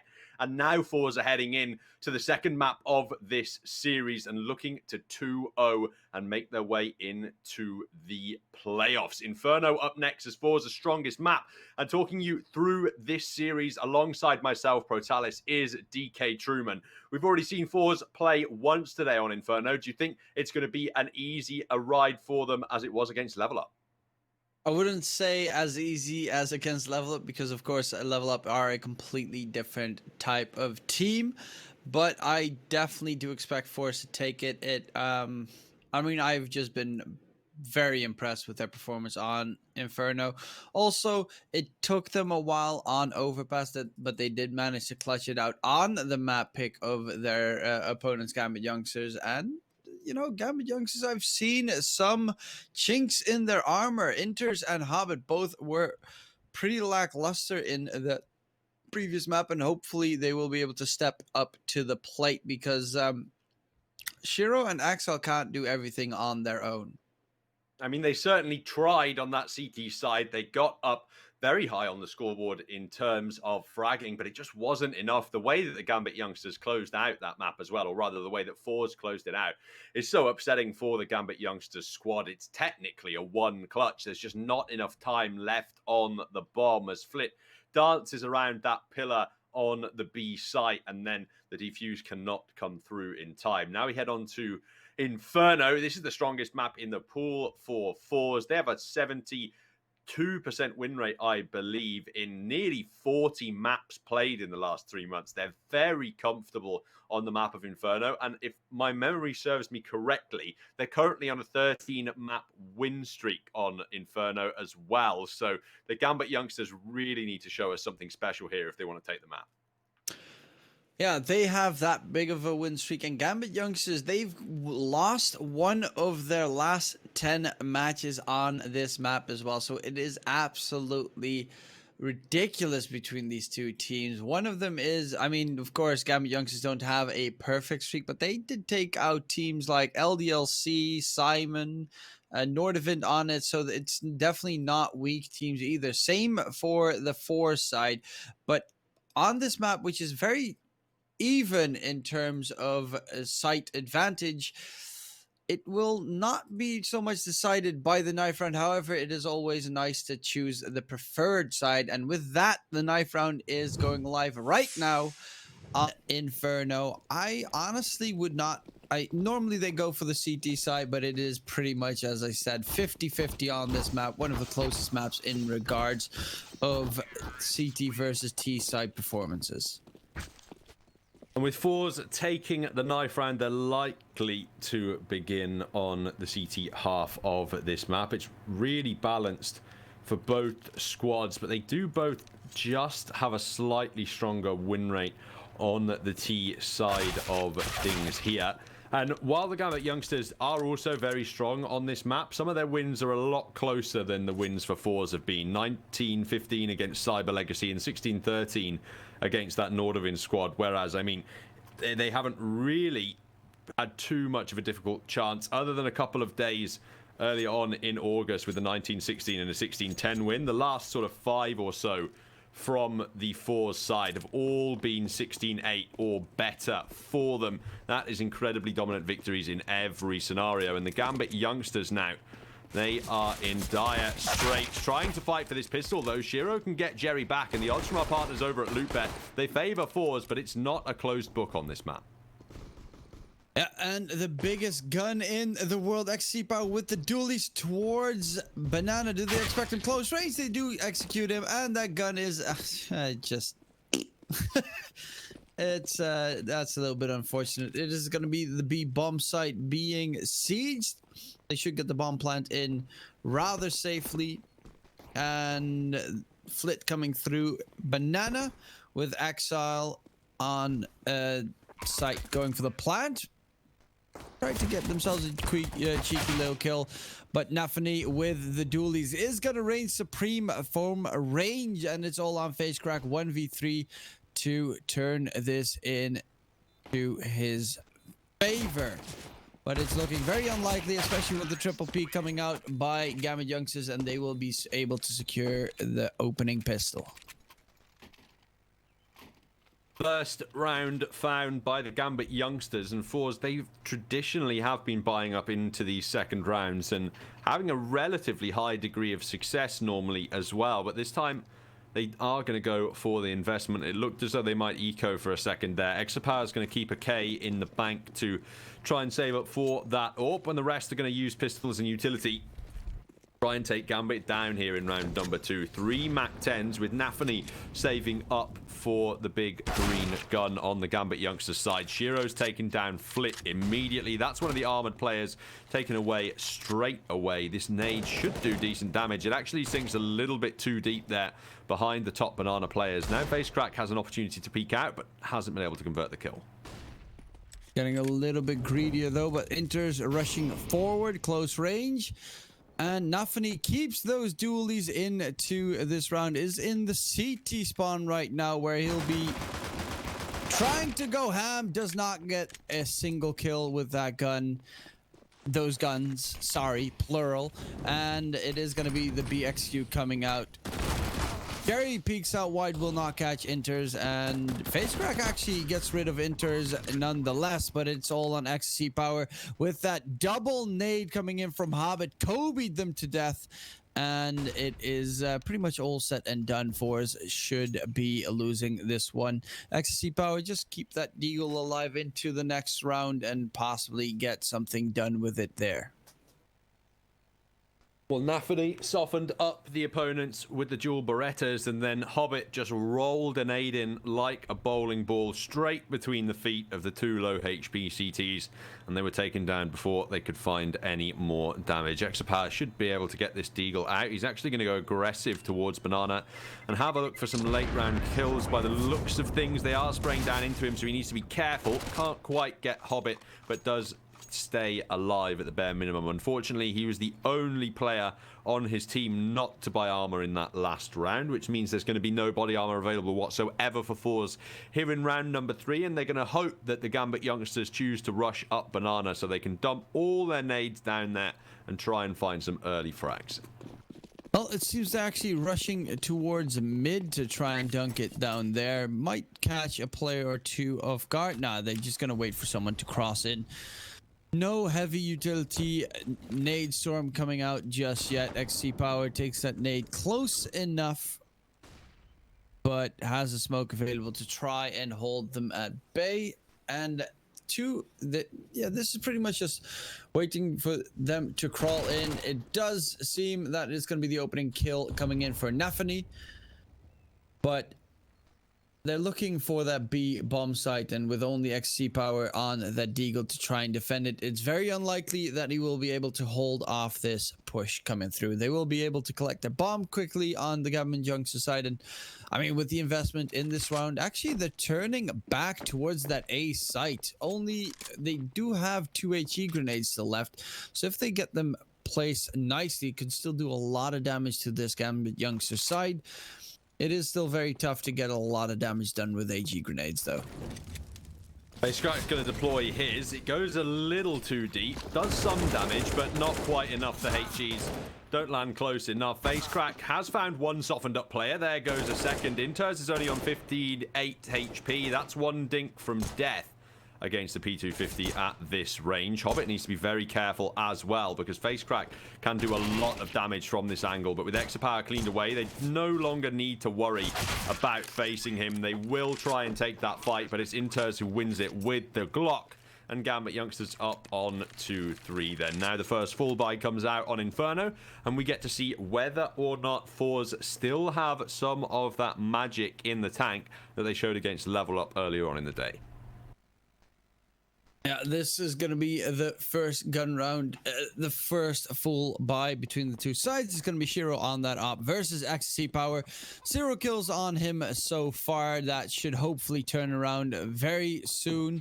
He's going to play inside the apps. He's going to get aggressive or just hold the angle. It seems angle is the name of the game. Nafani is going to go for the peak, has the Mac 10 in hand, is going to get shut down by XC Power, and that's a man advantage. Immediately getting turned around because Almazar dies towards that B bomb site. I think towards the B bombs. No, yeah, towards the B bomb site. Sorry. Jerry peeks out wide, gets a kill onto Axel. That's a massive one because Axel really went big in the previous map for his team and will be shut down. Jerry is now playing construction. Bomb is on site. The spray coming out, trying to get themselves a catch. Bomb plant coming in for the side of Gambit Youngsters, and it is going to be a retake situation. Flit is all the way down banana where he has to face up against, I guess, the Opper in. Shiro is holding that angle. Jerry, he knows that Hobbit has to probably be close, but must have seen it. Will actually lose that duel. Hobbit gets the kill. And the push comes out, but the time is ticking low. They have to hurry up right now. Flit is too slow on his move in. There's going to be one kill, but they don't expect the double up to be there. Still a player inside the smoke, and I mean, this is just taking them too long to get the rotation in. There's no reason for XC Power to peak. The bomb is going to explode Shiro, and that is at least wiping the entire Gambit Youngsters squad off the face of the earth. But their retake, they just did not move forward. Time management does seem like it could be a problem for FORZE, as we saw them lose quite a few rounds over on overpass because they didn't leave themselves enough time to execute into the A bomb site. And in that last one, despite having a man advantage, they just don't go in. They are too afraid of the Gambit Youngsters, and that basically costs them the entire round. 4-0 up on the T side are their opponents now. And this is where perhaps things start to get risky. You're not necessarily expected to take this round if you're FORZE, but you lose control of the next gun round, and that's the Gambit Youngsters off to another very strong start. You can't let too much go. I mean, they still have a solid opportunity here. It's going to be an A rush coming out, but Flip in apps gets the AK picked up. Doesn't take a bullet against him yet. They have an op and an AK. A lot of damage dealt to Nefany, and the bomb is not on site just yet. Spray down coming out, doing a lot of damage. The molly comes in as well, but they're just going to get forced off the angle. They toss the bomb onto site so they can finally get the plant in, and it's a 4-on-4 situation. Still doable. Unfortunately, Flit did die, and the AK should... I don't know if it's recoverable, but Almazar gets the kill onto XL right there. This is getting very dangerous for Gambit Youngsters. The molly on Hobbit. He is stuck. Will get caught out, and this is excellent usage of their weaponry. However, Nafani on site with the Mac 10. They're chiming in for so many kills in quick succession. The Deagle can't find the heads, and all of a sudden, Gambit Youngsters, the last two players standing, Shiro gets himself 4, Nafani 1. Together, they wipe FORZE off the face of the earth, and that is going to be another one for Gambit Youngsters that got a little bit too close, but it is still a win nonetheless. Massive play from Shiro in the A bomb site to deny FORZE the steal away, and they're actually going to call a timeout off the back of that one on the CT side. This is not how Inferno was supposed to be starting. Now, they do have something to calm them down in that the Gambit Youngsters did get off to a 6-0, 6-1 lead over on Overpass, and FORZE were able to come back into that one and end up winning out the map. So there's a slight silver lining to this dark cloud, but the Gambit Youngsters at the moment, they really are starting well on the T side of Inferno, and if they can get up to 8 rounds before FORZE manage to score, that is serious trouble territory for the CTs. They need to at least get a couple of rounds. Of course, it is slightly more favorable for the T side between these squads, but it is not this big of a difference. Most of the time, it's only just a couple of percentage difference. So they need to recover, and they need to recover quickly. XC Power taking a lot of damage right there from the molly. There's going to be a boost, and he catches Shiro. The opening frag comes out for FORZE. That's a nice one, even throwing down the smoke deep, so that's going to deter them from pushing forward, and the Opper is gone. Good opening from FORZE, but can they finish this one out? Can they make sure that that opening is going to be continuing into a round win. Let's see if they can accomplish it. With a minute left on the clock, the Gambit youngsters decide they don't want to charge straight into the A-bomb site. They'd rather wait things out for a little bit, and that's not necessarily a bad decision. It just comes down to how long you end up waiting for on this T side before an advancement. They're taking banana control with the bomb at the moment and heading towards the more lightly defended bomb site, but X-Power's AWP is waiting here and hungry for kills. Is definitely very hungry for kills at the moment. We have the Gambit youngsters squad pushing in, though. Will they have a solid execute coming out? New box is gonna get mollied. Ecstasy power is boosted up on top, and that's gonna be chiming in together. Hobbit gets a kill through the smoke, gets rid of ecstasy power though. Pretty big kill, but he's all alone because at the moment Nefany is still towards mid. Does get spotted out, has the op in hand, but is gonna get his head chopped right off. Fishcrack did have an op on himself, so it is possible for them to save an op. Gambit youngsters 5 FORZE 1, still a little bit down in the dumps right now, but if FORZE win this one, they're gonna force Gambit youngsters on an eco. That's the real takeaway from this round for FORZE. They can start building some CT momentum with another victory here and start putting more rounds on the scoreboard that they so desperately need. The Gambit youngsters still with a 4-round lead at the moment is a comfortable start for them at the beginning of Inferno. Shiro is hoping somebody's going to try and cross that mid angle so he gets a free kill on his glass cannon AWP, but nobody quite thinking about that just yet. Almazat is also worried about some T Apartments aggression, but that hasn't quite come through either for the Gambit youngsters side. They're sitting passively either team and waiting for aggression. Exapower is the first man to swing out and he catches Nafany off guard. Man advantage earned by FORZE yet again at the start of this round, and it comes from Exapower's AWP. Yeah, again, his op doing the work to get his team in the game. It is going to be a push towards that A site, and as I said, if they lose this one on Gambit youngsters, that pretty much gives an opening for FORZE to get back into the game. All of a sudden, XC power in towards DT, holds the arch and gets the shot in, gets the kill. 2-man advantage right now for FORZE, and XC power is just waiting for someone to peek, and Hobbit just gets a clean headshot coming through, but FaceCrack gets rid of Hobbit in return. Axel, he's expecting the peek from XC power. Close range, Molly's coming through. Ooh. But he whiffs the shot right there. The Molly spooks him, and Jerry gets the say onto Axel, and that means Shiro 1 versus 3 is in the pit, has planted the bomb. No armor to his name, so would they? No, they don't have any HE grenade, unfortunately, but the peek comes out. They know where he is. Headshot in as well. But all he needs is 2 more bullets to connect without taking one in return, but that's not going to work if they manage to get that close, and that is FORZE taking another one in their favor. 5-2, still in favor of Gambit youngsters, but FORZE, they now broke that Gambit economy. And now we have the opportunity to talk about our partners over at Hellcase. If you use the promo codes on your screen, Malta V and Malta V15, you can save more and grab what you deserve. FORZE with the victory in that last should have a much easier round to convert here in number 9, or number 8 rather, to try and look for a third on the board. If they can bring this back to a 5-5 scoreline, that definitely has to be the objective for FORZE at the moment, to try and equalize things at the start of the half. It's fairly balanced for either side on this map and on either half as well. So really the objective for FORZE has to be closing the gap and making sure at bare minimum that they can secure an 8-7 scoreline.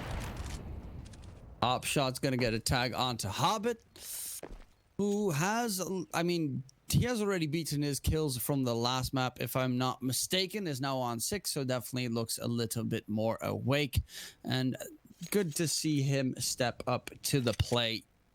I have some information. It seems that Pact have won the other series 2-0 and Level Up have been eliminated from the tournament. So the loser of this series will be facing up against Pact in the decider match later. XCC Power gets a nice catch in with the op. He's actually just getting all the openers for his team the entire time. This is a pretty easy spray down coming out, and the last one, Exile with the Mac 10 in hand, has to go and channel his inner Tech 9 Meister to try and get anything done, but HSC Power with the USP is feeling it at the moment. 9-0-4 for him, and another one in favor of FORZE. But now another buy round coming up from GAMBIT Youngsters. And this will be a very important one again, because FORZE, well, they do have a little bit of money behind them, but they need, like, I would say at least 6, but I would prefer to have 7 rounds on the CT side, because well, it can be pretty tough to get into sites if you're up against a well-seasoned team like GAMBIT Youngsters. Oh, there's blocking going on towards the top of Banana, and GAMBIT Youngsters were moving very quickly then. FORZE tripped over themselves on the B-bomb site and were in serious trouble of being overwhelmed for the moment, but they are able to back away in time, and that in turn sways the GAMBIT Youngsters from charging in quite so early. They know they have to wait for the redeployment of these Molotovs before they can take top Banana control, but they have now forced them out, and Exapower not quite able to land a shot through the wall there. He has to back off towards the CT area, and FORZE could do with a rotator coming through at this point in time. They feel as though it's GAMBIT Youngsters trying to fake out the B-bomb site in the early round, though, so they are going to stick players in for the moment. It looks like FaceCrack is thinking about rotating in, and he is going to make his way over. He should be here in time to help with the defense, as that smoke keeps the GAMBIT Youngsters at bay, but he is in turn paranoid about going back to A. GAMBIT Youngsters are actually running very low on utility right now. Jerry gets the opening kill. XCC Power is now on that B side. XCC Power starts shooting his own teammates because he's that good, but FaceCrack with the triple spray down shuts them easily out of the round. And GAMBIT Youngsters, they are looking a little bit in peril right there. The moment XCC Power starts feeling it on the op, and FaceCrack especially, it seems Inferno is a lot better suited for him than Overpass was, because in the previous match against Level Up, of course, and right now as well, FaceCrack is definitely looking rather solid for his team. And FORZE, as a team, they look a little bit like sleeping giants in this series. They take a while to wake up, but when they do, they start scoring, and they'll be back on the board before you know it. 1 away from a tied scoreline, and there's only 2 players with body armor for the GAMBIT Youngsters in this round. Deagles can always be a threat with those fast headshots. However, they do need to get in the right positions to find them. Flash comes forward. That's the push out onto A coming, but a crossfire is set up. Flit in the corner needs to be careful. Finds one before going down. Gets a second and drops the bomb. That is a bare minimum successful spray from him, because now FaceCrack can come through and drop Shiro. Nafany on this Deagle, the last man alive for the GAMBIT Youngsters, and he gets a bit confused in terms of targets there. Exapower can finish off the round with his AWP, but it's 5-5 now, and the GAMBIT Youngsters, their momentum has all dried up. Yep, that does not look too wonderful right now for the GAMBIT Youngsters squad. They really need to win this one, because they have just absolutely been in peril for the last couple of rounds. Not really getting that close either to in most of these situations. Just being shut down early on by XCC Power, who does go for that op duel in mid. Of course, that is only if someone peeks aggressively towards him. Flit is playing deep inside connector. Has backup from his ally. Great flash coming out, but he shoots the AK away. And I mean, I can definitely expect a sad face on him right there.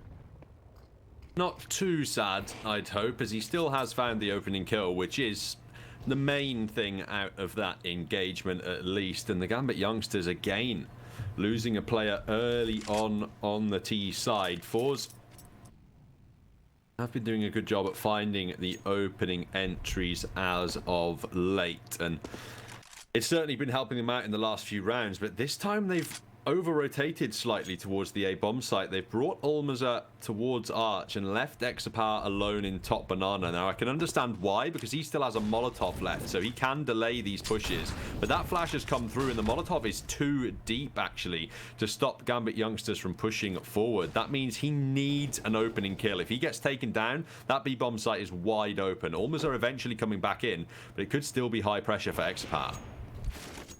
Well, XC Power does manage to get himself his kill, and it's 3 players left on Gambit youngsters. Again, the rotation is coming in as well. Unless they get absolutely perfect openers right now, it should be all set and done. XC Power is holding the angle. All they have to do is deny the bomb plant on the FORZE lineup. Ooh. But Shiro is holding that angle. They're waiting for them to get close to sight. And Shiro gets himself face crack as well. They just gave them an opening, and they absolutely took it on the side of Gambit youngsters. Big whiffs coming out from FORZE. Big mistakes in general. And yeah, the retake coming out. Shiro with the op, getting himself 3 kills so far. As you said, these are probably 2 of the best oppers in the entire tournament up against each other. And they are winning their teams a lot of rounds in a row. Exile with the rifle gets rid of Flit, and that is finally Gambit getting one back on the board.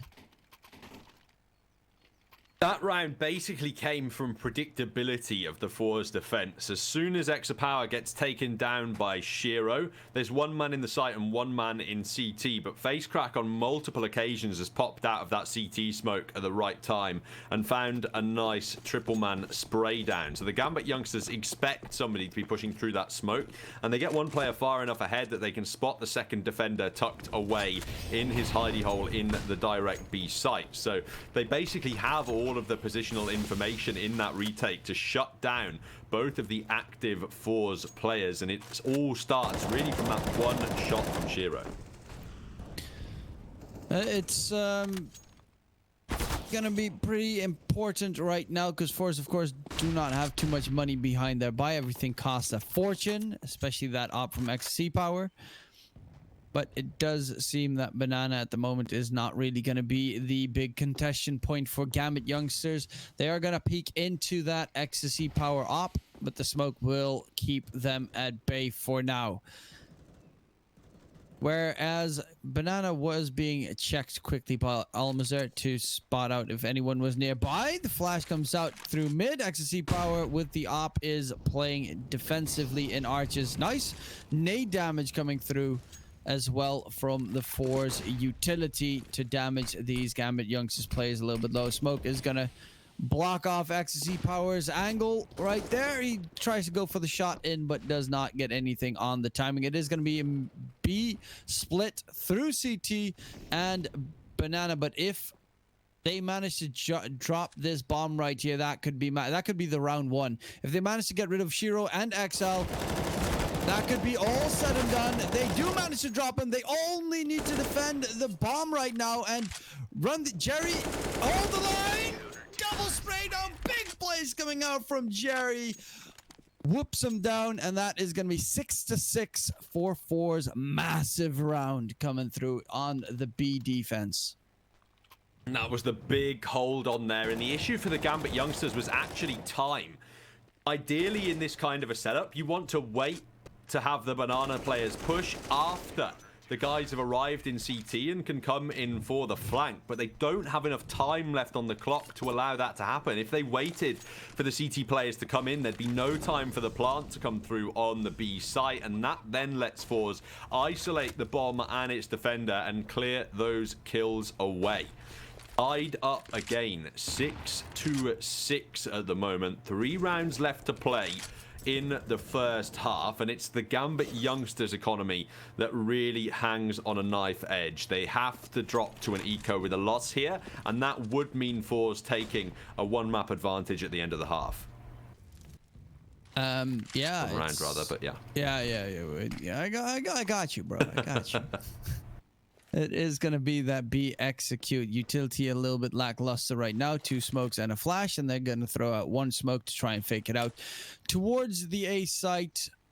But the re-smoke coming out from FORZE That one flash has to do it all for Gambit youngsters right now. That molly is going to be massive if they're going to go for the push. They even rotate and flit. They have had a big entry so far in the past, but the moment that they know that they're there, it's going to be the counter utility flying out, a re-smoke coming out again. Molly, because of that, well, that last flash is going to... The molly enters, is gonna just rush through the smoke. I mean, that's the problem with having no utility. You have to go for crazy plays to make something work. They're stuck right now. There is a CT flank coming out, but it has been called out.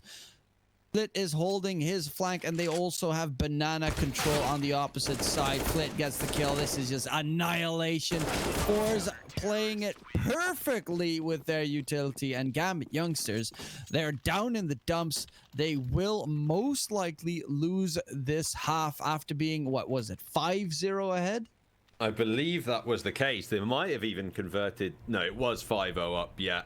You are right in that one. And FORZE, they should get the 8th off the back of this. It's pistols and armor, and the change of pace can sometimes catch squads off guard. We saw Level Up use those pistols to really push A short and exploit FORZE in the bomb site. I would say if Gambit youngsters watched that map, they might be aware of that, but they were too busy mounting a huge comeback against Pact to be watching the Level Up map earlier that FORZE were playing. Good nade down there for damage, but Axel is very fast with the Tech 9. Takes down Flit and should be able to recover a rifle as well. Exapower's missed an important shot, but not the follow-up. That's what's vital. He spots a player in the smoke, but it actually is rushed at close range. And that's a few whiffed shots there from Exapower. Space created in the A bomb site, and Napany shutting down Jerry. This is what I mean. You turn up the pace on FORZE, and they can't hold on to the A bomb site.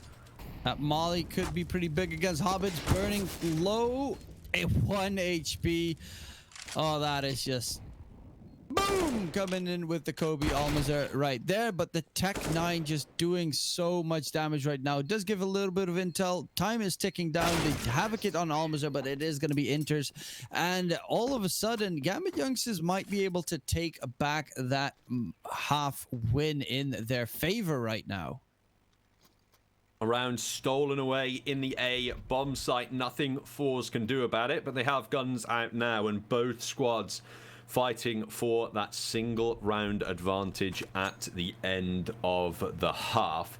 I do believe, if I am correct here, it will be FORZE swapping onto their slightly stronger T side, and the Gambit youngsters swapping onto their slightly weaker CT side. So could be an interesting one when all things said and done. But actually, statistically speaking, the Gambit youngsters have an edge in terms of pistol round victories on Inferno, so that could be good for the second half. But Flit pops out of the apartment. The boiler push needs to be supported by Face Crack, and he's the man who finishes it all off. If he doesn't push there, this round is confirmed by the Gambit youngsters. Instead, he swings for a huge triple kill and leaves Shiro and Axel to defend the A site. And they do have a nice retake amount of utility here on the side of FORZE. They've got one smoke, unfortunately, but two mollies, three flashes, and an HE grenade. They can definitely flush the player out towards pit, and that's what they're trying. On-side Axel jiggle peeking around. I mean, it's the two best players of the Gambit youngsters side. Shiro has to hit those shots though to give them a chance, but he's gonna whiff completely, and with that, it is gonna be FORZE still taking the map advantage, the half advantage, coming through on towards their T side of things. Yeah, Shiro 15 frags right now, but just the rest of his team, pretty much half of his kills at the moment.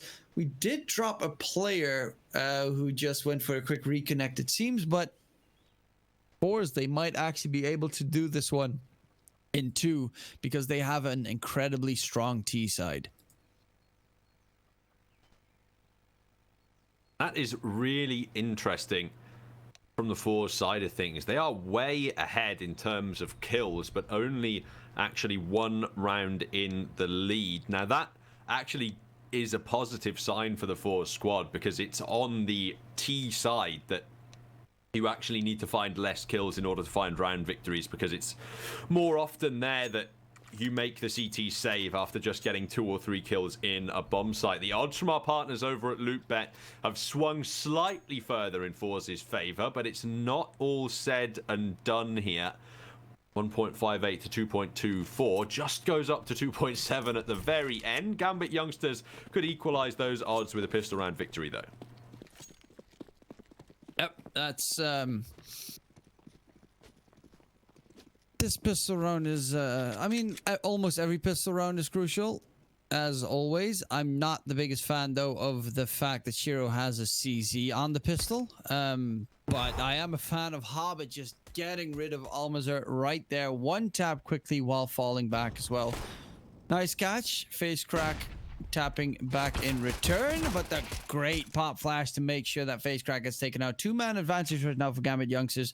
Their CT side play looking pretty solid right now, but Shiro with that CZ, does he get anything? No, he's gonna get taken down. Inter's playing the one-way smoke, and they have absolutely no idea that he's doing exactly that. Gets all 3 kills on the defense. Gambit youngsters, pretty easy CT pistol round coming through. With no plant from FORZE, are they going to go for the Force? Yes, they are, as they get the Tech 9s and the Deagles out. And I do think your best option in these Force buys is to just go up A short and try and get on that side of the map. You rush up Banana, you can get chewed up too much by utility, and it seems easier to expend the CT's utility over on A because there are so many more angles for them to worry about. Up mid early or second mid for FORZE at the moment, as they are looking to slowly push into this A-bomb site, but not quite the all-out rush I was expecting. Yeah, no, it's a little bit more of the passive play. Maybe Gambit youngsters might get aggressive, something along those lines. There is going to be some aggression coming out, that, you know, trying to get some peeks in. But with all the steps made by FORZE, there's actually a flank coming through from Nafani. Taken down by ecstasy power. This is the aggression that I was talking about. They just overstep their bounds on the Gambit youngster side. And you really don't want to walk into these Deagles, especially ecstasy power on the Deagle, or face crack has been insane on the Deagle so far. But they're all headed towards short balcony on the side of FORZE. And it's going to be an A execute coming through. Only 2 defenders on the side right now. Axel gets himself 1 kill, falls back towards the pit, while Blind gets a second. Inters chimes in for... Oh my god, Flint, what a double coming from him. And Inter's just trying to rush through the smoke. Gets through, but is heavily tagged. 38 HP. Is going to get blinded completely, and Flit takes them all. What that second kill was absolutely insane. Just sprinting around the bomb site. First found and then lightning fast. That has to be a dink first shot there. And then followed up through the box. Brilliant frags from Flit. And fair play to Exapower as well. Holding that flank, found 2 very important kills that created the space for FORZE to win that round. In fact, his kill on the original flanker prompted Shiro's original rotation towards the B bomb site, which gave FORZE a bit more time on the way into A. FORZE comes out from the Gambit youngsters now, though, as they need their pistols to hold on to this and tie up the scoreline. The Gambit youngsters, with a loss, would be 10-8 down, looking at taking an eco at that point, 11-8. It smells very similar to the scoreline that FORZE was starting to earn on Overpass. But it is not all set and done just yet. Of course, pistols can do the damage in return. Hobbit down to 52 HP though. Flash comes out, try and get him off the angle. Actually perfectly on time, because that second nade would have landed right on his face. They are going to go for the boost towards flower beds, see if they can make anything work. But it is going to be that B execute, while Nafani is actually rotating away right now from the B site. Has to go back in. But honestly, you know, if they hit that B site, they probably get themselves all the kills they need. Ooh, Hobbit gets himself 1. The bomb site is cleared, which they kind of don't expect to happen. They are going to rotate in to try and possibly defend the bomb, retake it, but I would assume it's just looking for a stray gun to pick up in the end. Because Gambit youngsters, they do have a kit, but that is about everything that they do have.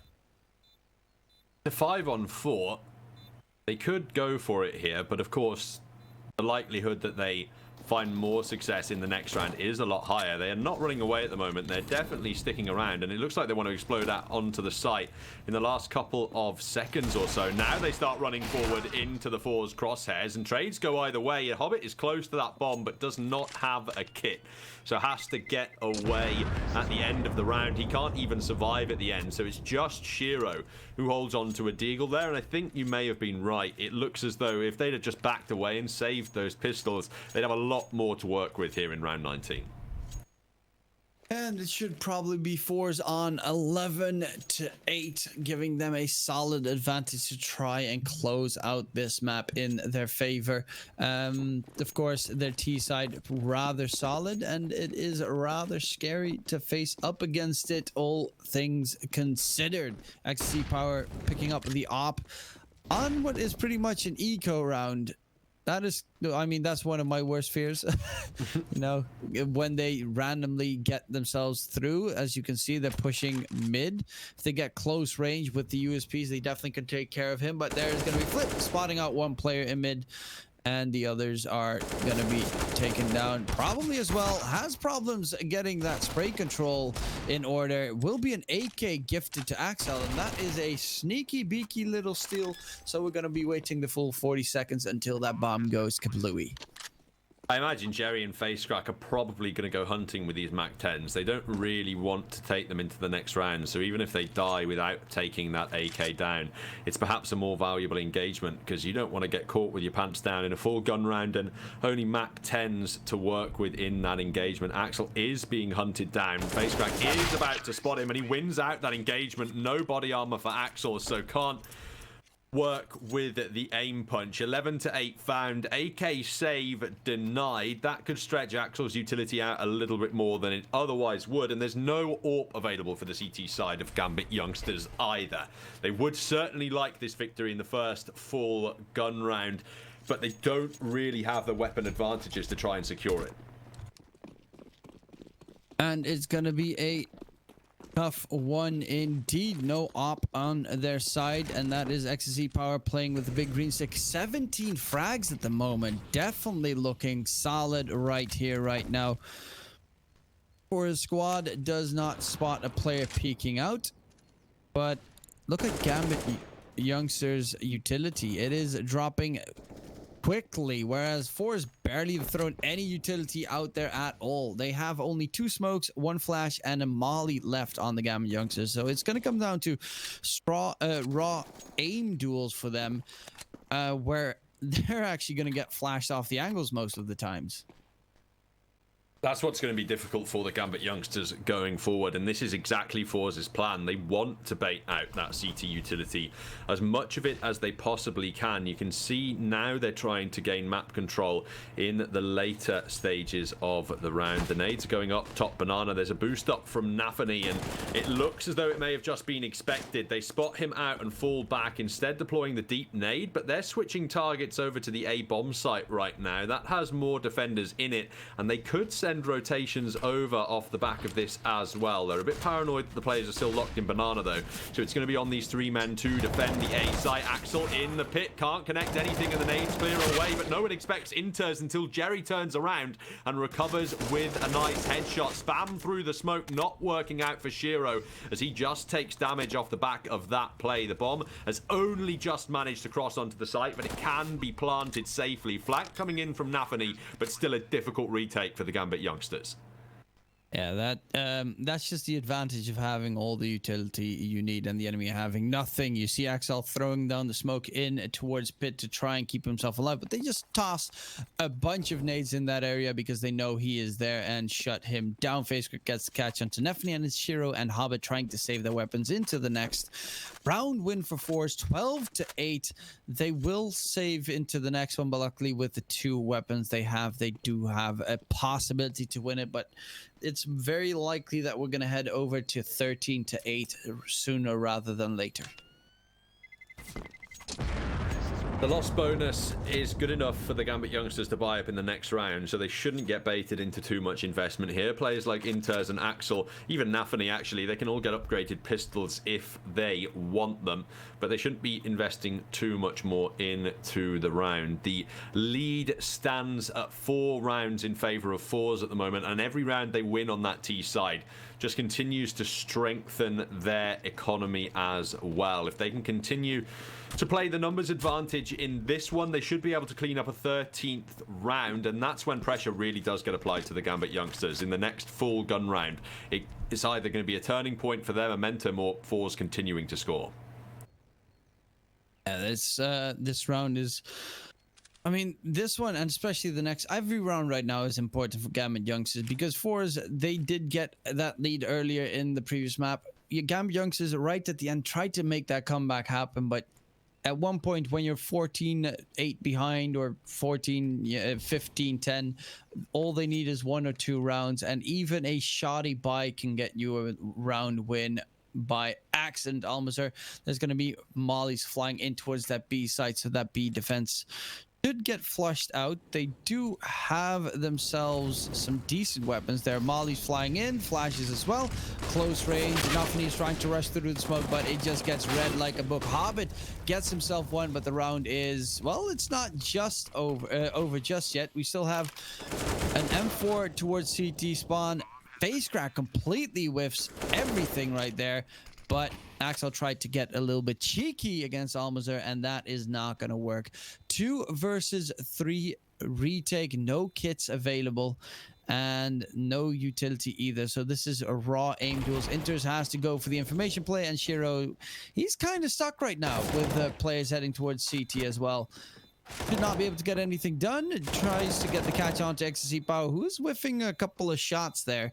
But with the bomb being in that position and Flit being towards CT spawn, I have my doubts that Shiro will be able to save his weapon. And exactly that. He gets taken down. Brutalis, 13-8. Gambit youngsters, this might just be a 2-0.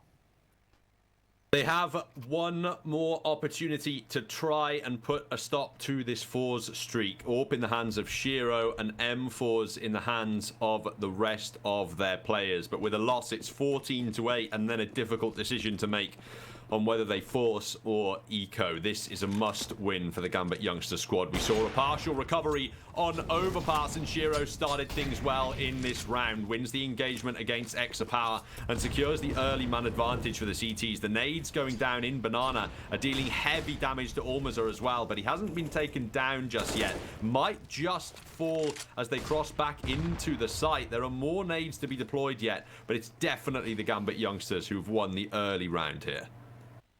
Yeah, nice advantage in their favor. Hobbit's going to be playing close angles, but they rotate their third player towards the A site. If this would be a quick B push afterwards, they might catch out these these Gambit youngsters players with the rotation so long, but I think that FORZE are going to get baited in moving towards that A site, whereas I prefer, of course, that they hit that B site when you have a man disadvantage, because there are a lot less angles to normally check on this B site take. And actually, they're heading that direction. With the utility dropping a little bit low, they still do have a decent amount, though, on FORZE, where Gambit youngsters, a molly on Nafany, does not have it in his hand, though, and now picks it up, is going to toss it down, playing towards new box. The spray down coming out through the smoke. No, Hobbit's not going to get a kill, but a lot of damage dealt to Jerry, and these players are dropping pretty low. Hobbit gets the catch onto Jerry as well, and that is the execute towards the A site, but no one checks out Dark, and the bomb has been dropped. Yeah. Has the bomb been dropped on top of Coffins? I think, yeah, right underneath Shiro's feet. Instead it was Hobbit, but the result is the same. He runs forward and gets the headshot onto Flit, and it's an unlucky one for FORZE. They just don't clean all the angles in the site, and that one frag really from Dark shuts down the site hold completely. FORZE not able to put 14 on the board yet, but they do have another opportunity. Loads of money available on the T side, and an AWP save forward from the last round. So of course a buy is coming forward in this one, and the Gambit youngsters, they're not quite out of the woods yet. No, but they are definitely not, and FORZE, they definitely are not there either, but they do have still 7k on XC power. If they lose this one without a bomb plant, though, it will most likely be an eco slash semi buy. You know, maybe XC power can drop some weapons, possibly. But Hobbit getting aggressive. They heard the Molly tick coming out, and Hobbit at least gets the catch onto Face Crack. Gets burned to a crisp, though, in return. Utility reigning supreme again. A lot of utility damage on this map, of course, with close angles. Nafani trying to get aggressive in Banana. Has no idea that they were that close. Inters has to hold the line there. Tosses the Molly. Retreats back towards site, but luckily that slows them down. The call has been made for Shiro to rotate towards that B site as well, and they are going to continue the execute. Inter's getting a good kill onto Almazur there, but eventually does get taken out by a blind flit, and it's all on to Shiro and Axel to try and retake this B bomb site. Op and rifle versus op and rifle. Shiro gets tagged. Ecstasy Power a little bit disappointed that that wasn't a kill, but Ecstasy Power is just not going to re-peek into that angle. And what can they do right now? They don't know where Flit is, and Ecstasy Power, he actually still finds Shiro in the end. Knows where XL is, and Flit does not have to peek at all. They can just use Ecstasy Power as a bait to try and lure them in. He's going to peek out wide, it seems, and the kill comes through, and that is FORZE 14. Gambit Youngsters 9. They can buy shoddy at best, though.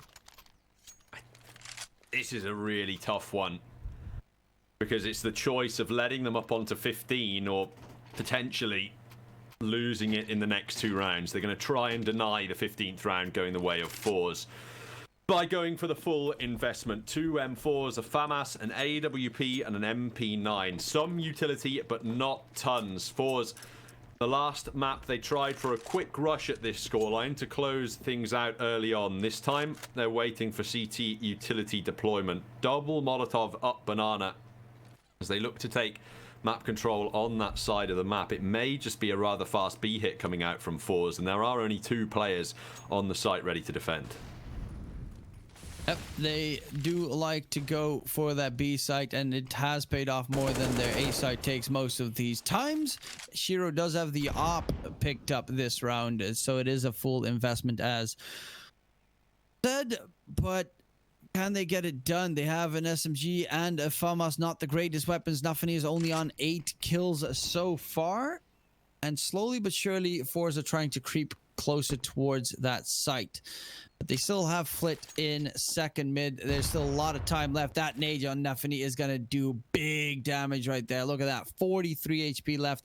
Molly to try and flush him out. I mean, I don't think that they'll let the player in Shadow live again like the last time to shut them down. It is still going to be that B execute coming out from this FORZE squad. The rotations, actually we saw Inters trying to run away right there. That nade could be pretty big. Not too much damage. Nafani gets himself 1 kill, but eventually he does get taken out. They boost the player. Inters is going to get taken through the smoke though, and it's a 3-on-3 situation. Hobbit picks up an M4, an op and 2 M4s versus an op and 2 AKs. Who can get it done? Shiro gets the catch onto Almazur, but Flit peeks out wide and makes it a 2-on-2. Ecstasy Power towards Shadow himself.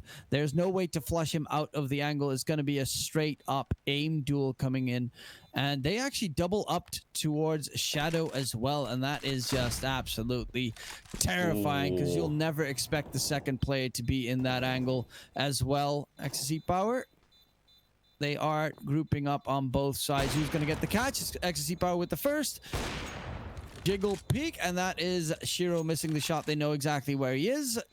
Is anyone going to hold that flank? The bomb goes kablooey, and Shiro is still going to die because, well, okay. I personally don't know the bomb ranges. He, it seems, did not know it either.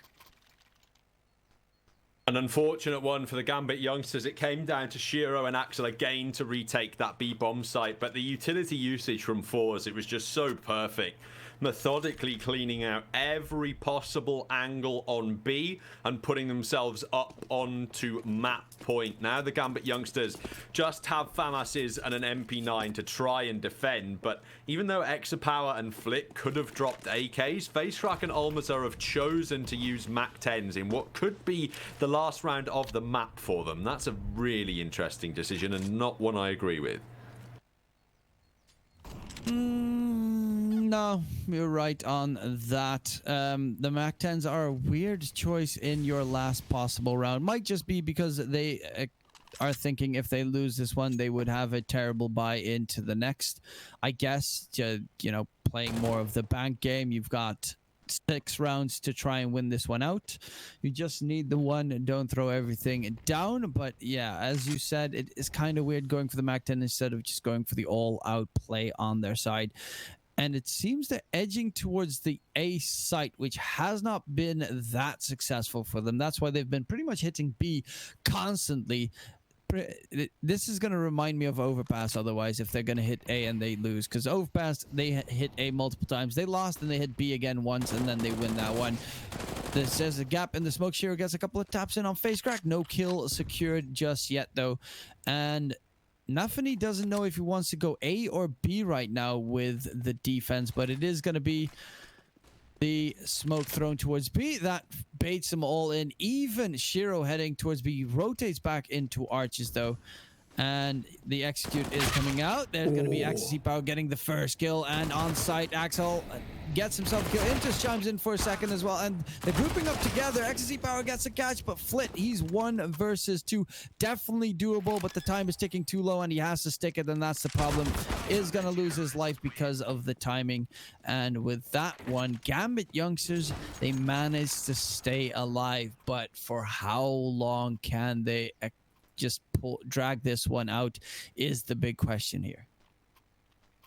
At least one more round, I think, is the answer. FORZE probably going to go for a Deagle armor investment here because their cash isn't perfect after a really weird buy in the last round, and choosing to push into the A site for them was unfortunately the wrong call. They clearly expected some kind of a stack in the B bomb site from the Gambit youngsters, but just not able to find that. And to be honest, those MAC-10s, they really weren't the most effective weapons. One of them just got picked off straight away as it jumped off the balcony, and the other one pushing in close.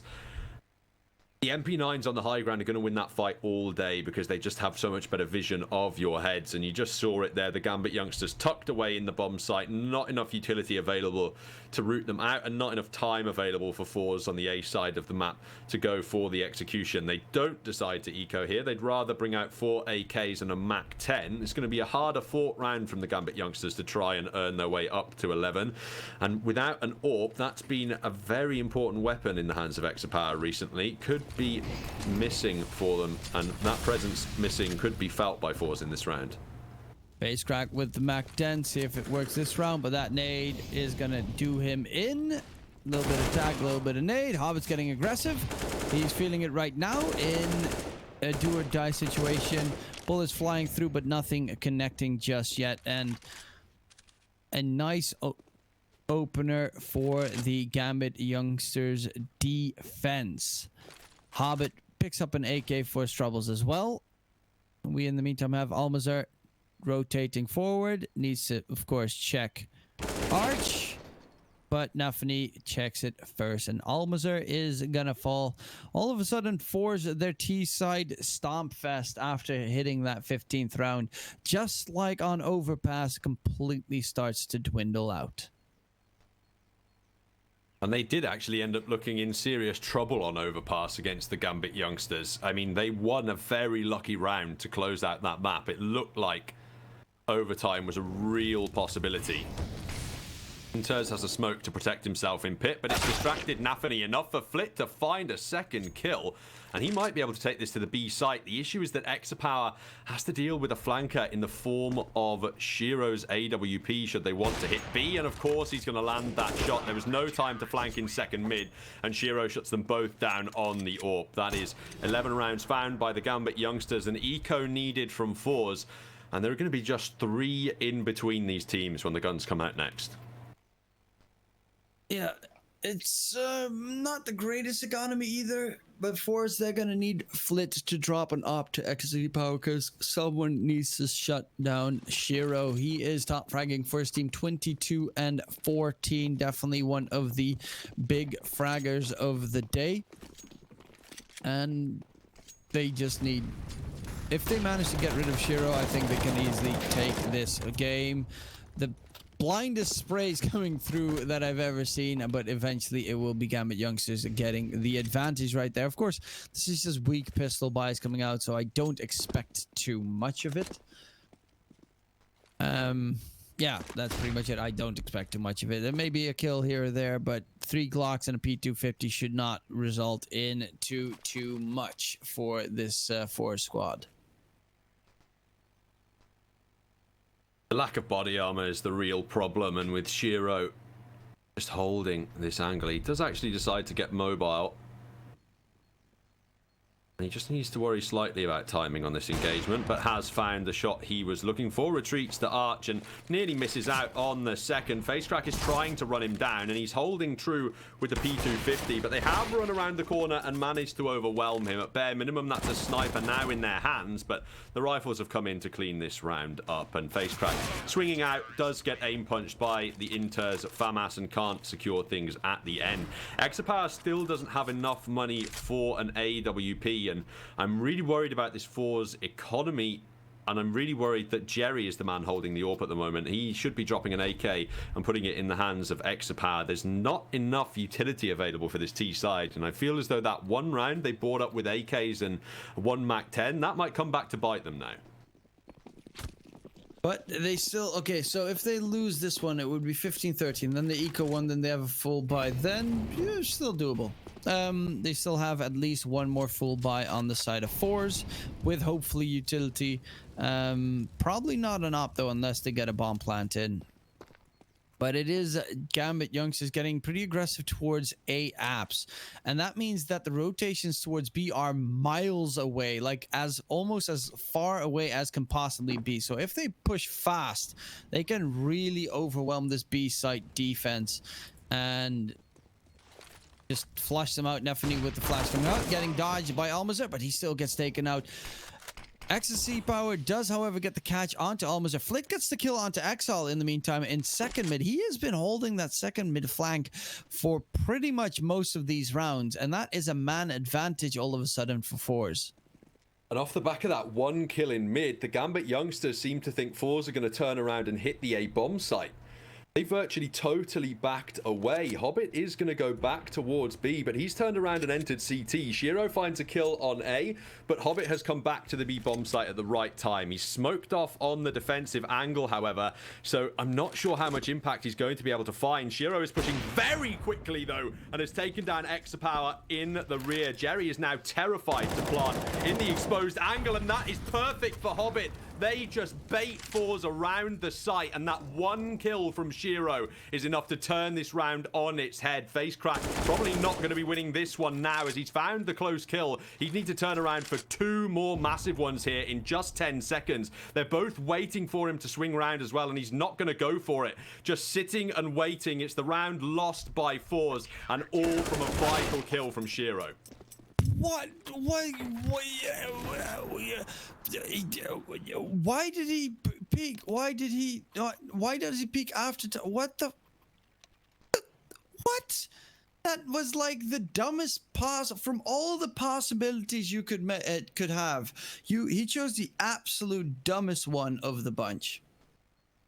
That was a huge whiff there from FaceCrack. I don't know what he's thinking about, because you need to push there because you have no money after time, right? Even though you think you want to save the AK forward, the odds of that happening are so incredibly low, because Gambit youngsters know that your team's economy is wrecked. They're going to be pushing into you, and they're going to be trying to steal that away. The only way you can win the round is by pushing forward with the last 10 seconds remaining, but he waits until after time and then walks out.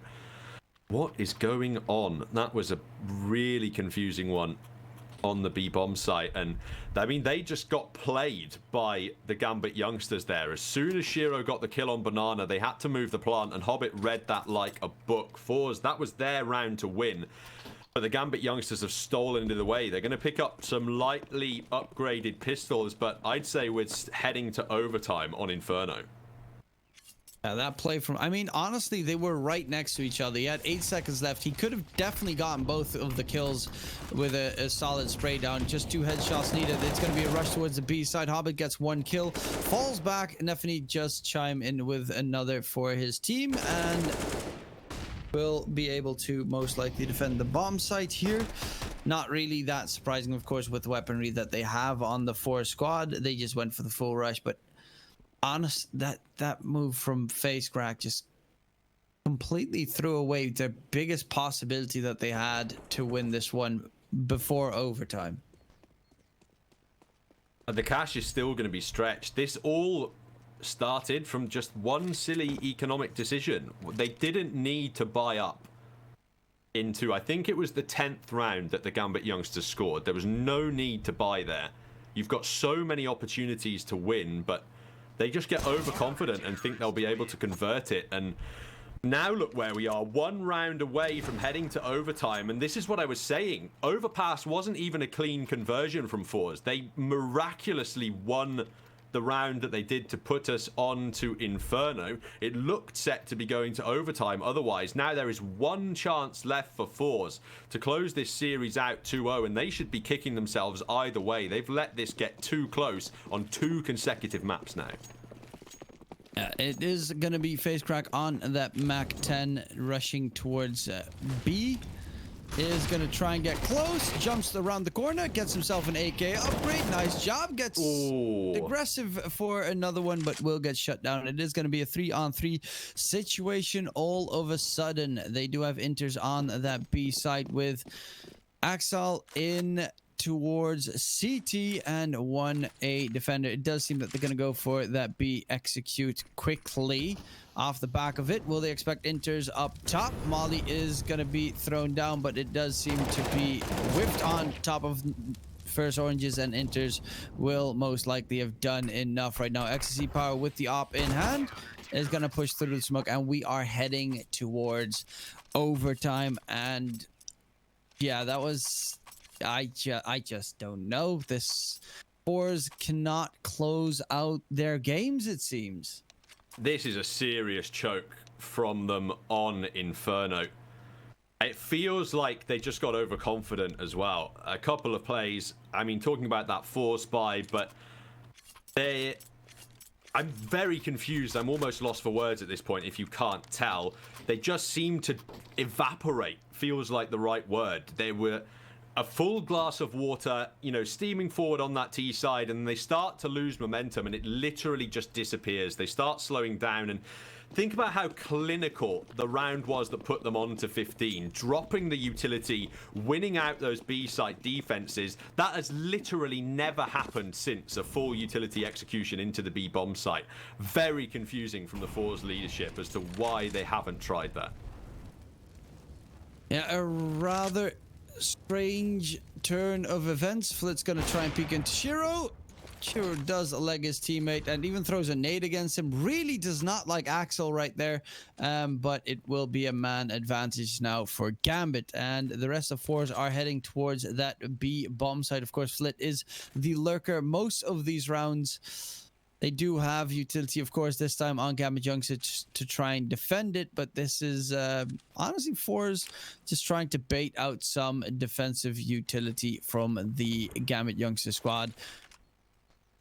A smoke in front of it. It's always a pain to try and rush through, but their mollies are gonna rain all over the site. And Neffany, that smoke is not on the mark. They are gonna lose Hobbit. Neffany towards dark, close range, will get the catch, but traded out because thanks to Face Crack. Ecstasy Power picks up the op, has to get the plant in, but the smoke dissipates, and what? No one is holding that angle, and now it's all on Face Crack. 1v3.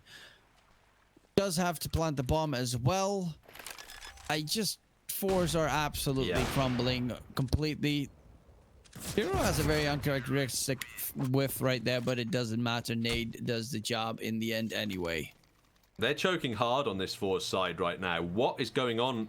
The kill onto Exapower takes 100 years to come through. The CZ taps like 8 consecutive bullets before finding a kill, and nobody's helping him out. Exapower doesn't have the brain power, apparently, to fire back with his own weapon, and his teammate just not ready to come out and help him on the peak. FORZE, I mean, I'm just so confused. It looks like a different team. They were absolutely amazing, and now they're just making really silly mistakes at the end of the round. The Gambit youngsters, I think they're going to take this map of Inferno. FORZE have just gone totally missing. Yep, it's exactly as you say. They're just going to be playing that retake of Banana right now.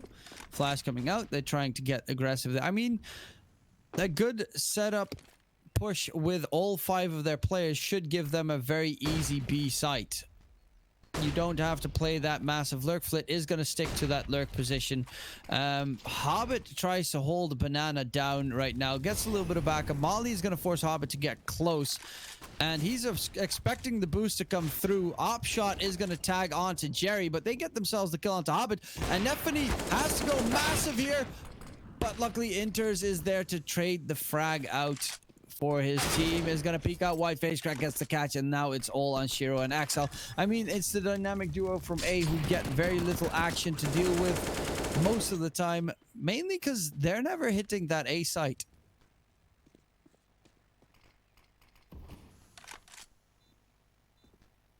Just confused at this point in time. FORZE clearly been enjoying the majority of their success on the B bomb site, but they don't push it until overtime. Or at least they don't push it with full utility on the board. They are having disconnects from Almaza, which could be affecting his fragging. That's the second time he's dropped out of the map. FaceCrack's only on 2 HP in this retake, but okay. He might have kept FORZE alive. That is the Gambit youngsters' streak broken. That's an important task to accomplish for FORZE, just from a mental perspective. If the Gambit youngsters go 3-0 on that CT side, it's very likely that they pick just 1 up on the T side of things. So even finding a single round here could be vital for the FORZE squad. That was a nice double kill coming in right there. They line up perfectly for him. A little bit of luck with his 2 HP left, but you'll take whatever you can get right now, and that is a round finally again for FORZE with a solid execute coming out towards that B site where they pretty much had everyone alive when they hit it. A couple of mistakes coming through here and there, but all things considered, they managed to take that one out. They are crawling towards that A site right now, and Gambit youngsters are gamble stacking 3 towards that B site this time and only 2 towards A, with Hero on the op towards B. We have Inter's actually being the A player together with XL, so the opper is not there just yet. They were double opping towards that B site just now. Of course, with 16k, you can definitely double up on the ops. On the CT side, Axel will get himself a catch onto FaceCrack. He was playing up on top, and the bomb is now down. Flit is not going to peek out wide. I think he got spotted out by Shiro, yes, and all of a sudden 5 versus 2. Gambit youngsters' defense has completely woken up, and well, you could also say that FORZE fell asleep on the keyboard. I called them sleeping giants rather at the start of Inferno, and they woke up and decided that actually it wasn't worth their time. Back to bed for FORZE, it appears, as the fragging has just gotten a lot worse on the T side as well. Like that last round, FaceCrack just swinging out on his own to try and refrag Almas, and no teammates coming out to help him. Just takes an isolated one-on-one gunfight that his opponent is expecting, has no utility to back him up on the peak.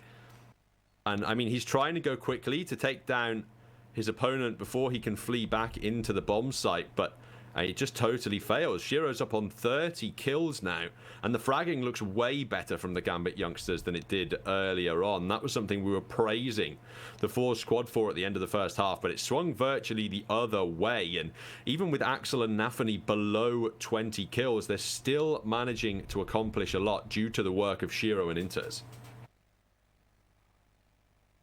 Yeah, it's I mean, honestly, I hope that their CT side is gonna wake up. They will be able to go for the double op setup, on FORZE this time. Maybe they'll be able to turn it around. But GAMBIT youngsters, I mean, they have started fragging as pretty heavily themselves. Even Hobbit has started massively stepping up to the plate. But Shiro 30 bombing right now, and Inter's even going pretty big. Axel kind of started slowing down on this map, whereas in the previous map he did do a massive job to try and keep his team in the game. But all things considered, FORZE definitely should have already won this second map, and they'll be kicking themselves in the ass if they manage to lose this map, and with that, possibly the series in the end. A nice long break in between overtime halves for us to enjoy, as well as this is likely players going for the WC break before overtime continues. FORZE back on the CT side of the map now. It's been a long time since they were there, and they didn't even look perfect on that half of the map. It was an 8-7 scoreline in their favor, I believe, but still not the best to be working with on a CT-sided map. They're going to get double AWPs out immediately in the hands of Jerry and Exapower. Shiro has a sniper of his own on the T side, but FORZE, if they lose this first round of OT in the second half, then the GAMBIT youngsters are going to have double map point to work with, and they haven't had map point yet in the series. And no, they definitely have not, but it is going to come down to this battle of the ops. They do have Jerry on the secondary op towards the B site at the moment, and Almazur is going to get flashed off. Does try to get a peek in, but it is a slow crawl towards B for XL. Flash coming out, shot is going to whiff, and Jerry will fall back immediately off the back of that.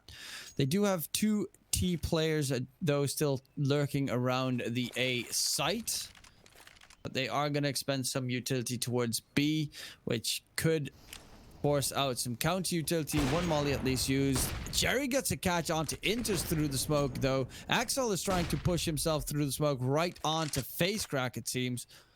Oh, Facecrack does spot him out, and that is going to be a two-man advantage for FORZE all of a sudden.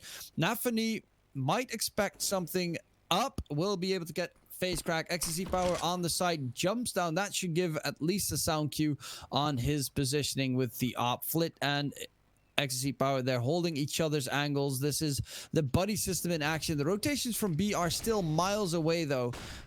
And the flash coming out. Ecstasy Power does not spot Hobbit jumping out of apps, and now it's all on Flit, stuck on side, needs a little bit of help, but the help is just not there.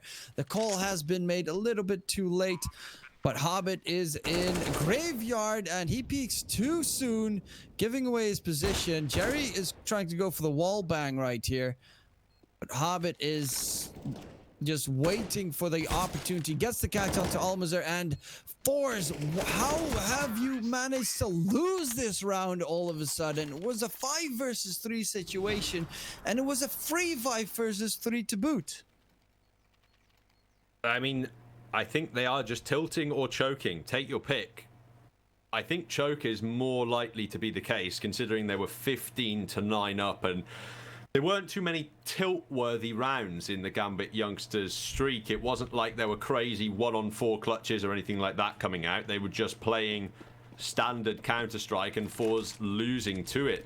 Exapower there, Hobbit's in his crosshairs. He can. I'm looking at Hobbit's head through Exapower's crosshairs, but he's so focused on short that he just doesn't turn around and look at it, and that's a big mistake in my opinion. If you're going to be playing a two-man setup like that, why is Flit in a position where he can't secure the frag onto a player if he drops down into the pit? That's a really poor crossfire, because Europa is totally exposed there, and as we saw, it gives GAMBIT youngsters the room they need to find a round in the A bomb site. Exapower gets the opening kill this time again in the round, but the GAMBIT youngsters, they were at a bigger deficit in the last one, and they still managed to win it. They still definitely did. They are rotating almost everyone from the B site. Only Almazur is there to defend the B bomb site at the moment. in last round they did not rotate in time. Now possibly could have over rotated. Of course, depends on what you consider an over rotation, but there is going to be utility expended towards A, but as expected, it is going to be that B hit coming through. Almazer on site. That spray down from Jerry doing a decent amount of damage. Axel is going to get taken out. Almazer gets himself 2, so did the damage he needed to do, and now it's all on Jerry to just wait for his team. Hobbit gets taken out. Bomb has been planted. Nothing with the op. Will get shut down by Jerry, and it will be a 1 round from FORZE. They are not out of it just yet, but they are still on 1 more map point.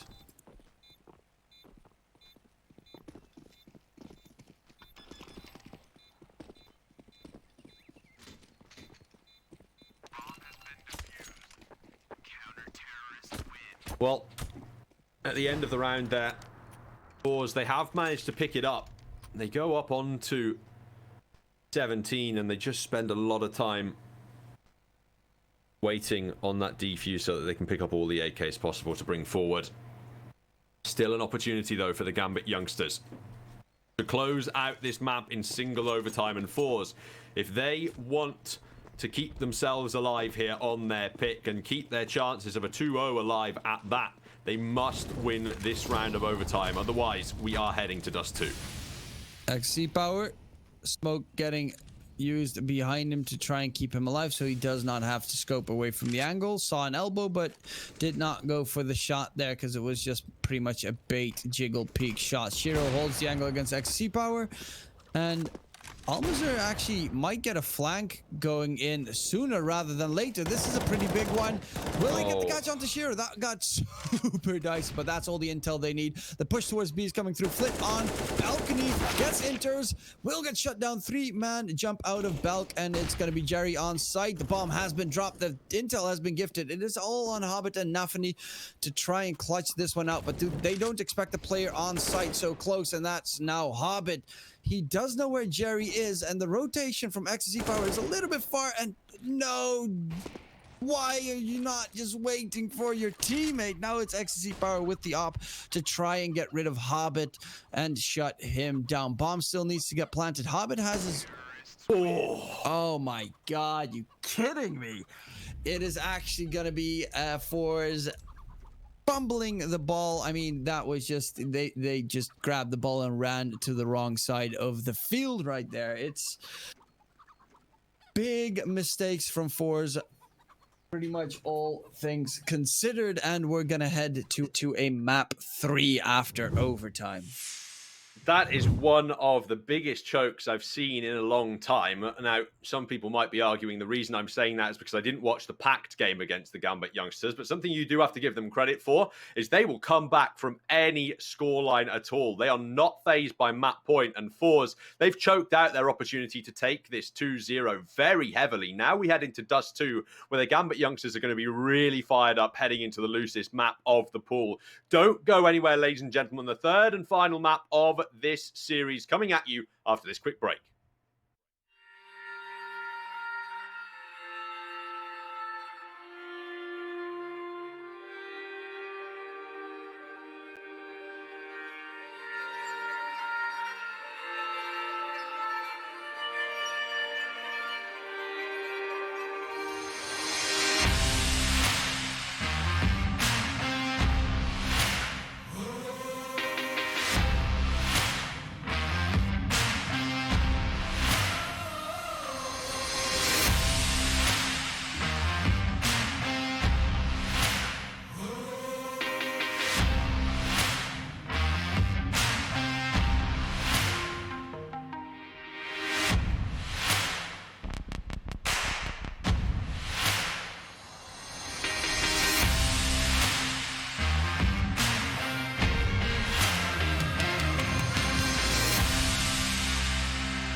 Nice shot. Lock and load.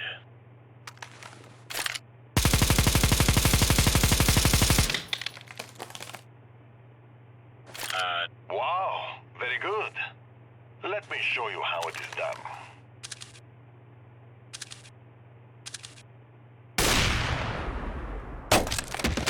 Yeah, no.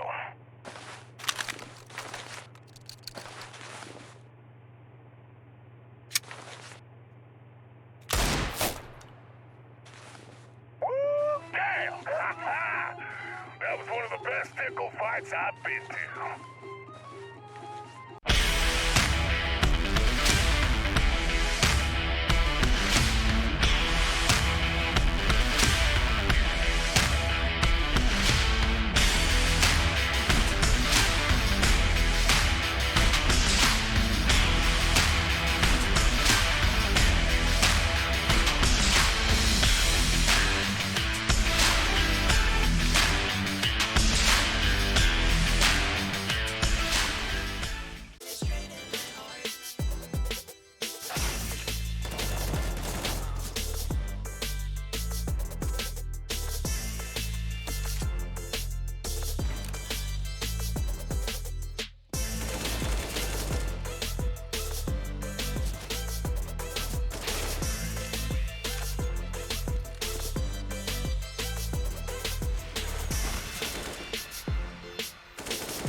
Hello, ladies and gentlemen, and welcome back to Malta Vibes, brought to you by Gaming Malta, a home of gaming excellence. It is almost time to get our third and final map of this winners match underway, with the winner advancing to the playoffs and the loser dropping down to play packed in the Decider series later on. We thought FORZE would be able to do it in 2 maps when they got up onto a 15-9 scoreline, but similarly to Overpass, they started losing round after round, and unlike the first map, they did not find a lucky clutch victory to hold on to. Now, the Gambit youngsters are looking for the reverse sweep with a victory on Dust 2 to close out the day. My name is Protalis, and joining me for our third and final map of this series is DK Truman. What are your thoughts ahead of this one?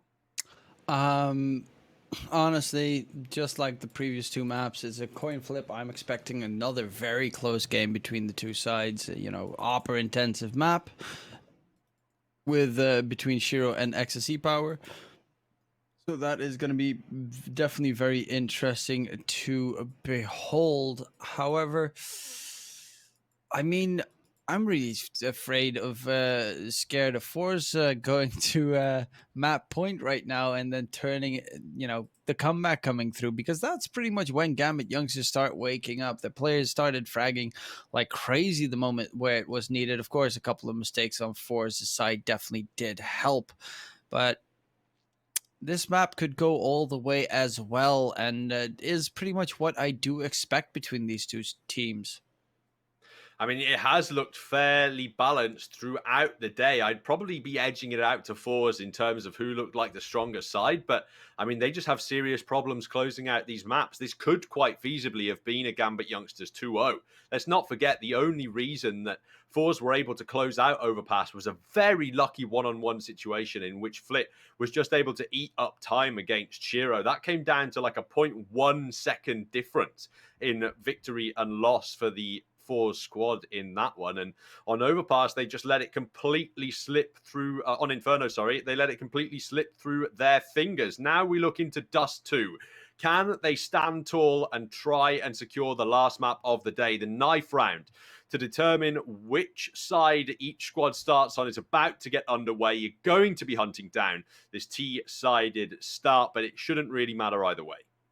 Yeah, it's between the 2 sides. It's pretty even, but the knife round, which we're heading in right now, should probably give you the T-sided edge most of the time.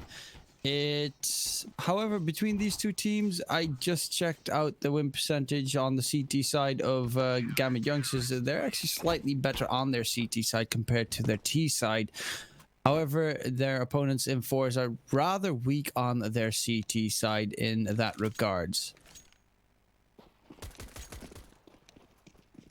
It is going to be Gambit youngsters, it seems, starting on the CT side, which they are a little bit stronger on than on their T side. So that is going to be an interesting opener for this match.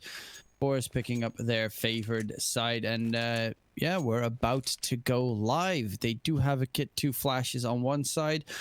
The utility, Almazer still has to decide what he's going to buy. Of course, if you're going to go long A, you need 2 smokes. If you're not going to go long A, you just need the 1. And that one is going to be thrown out into the middle. And what do you think about these odds, my boy Protalis?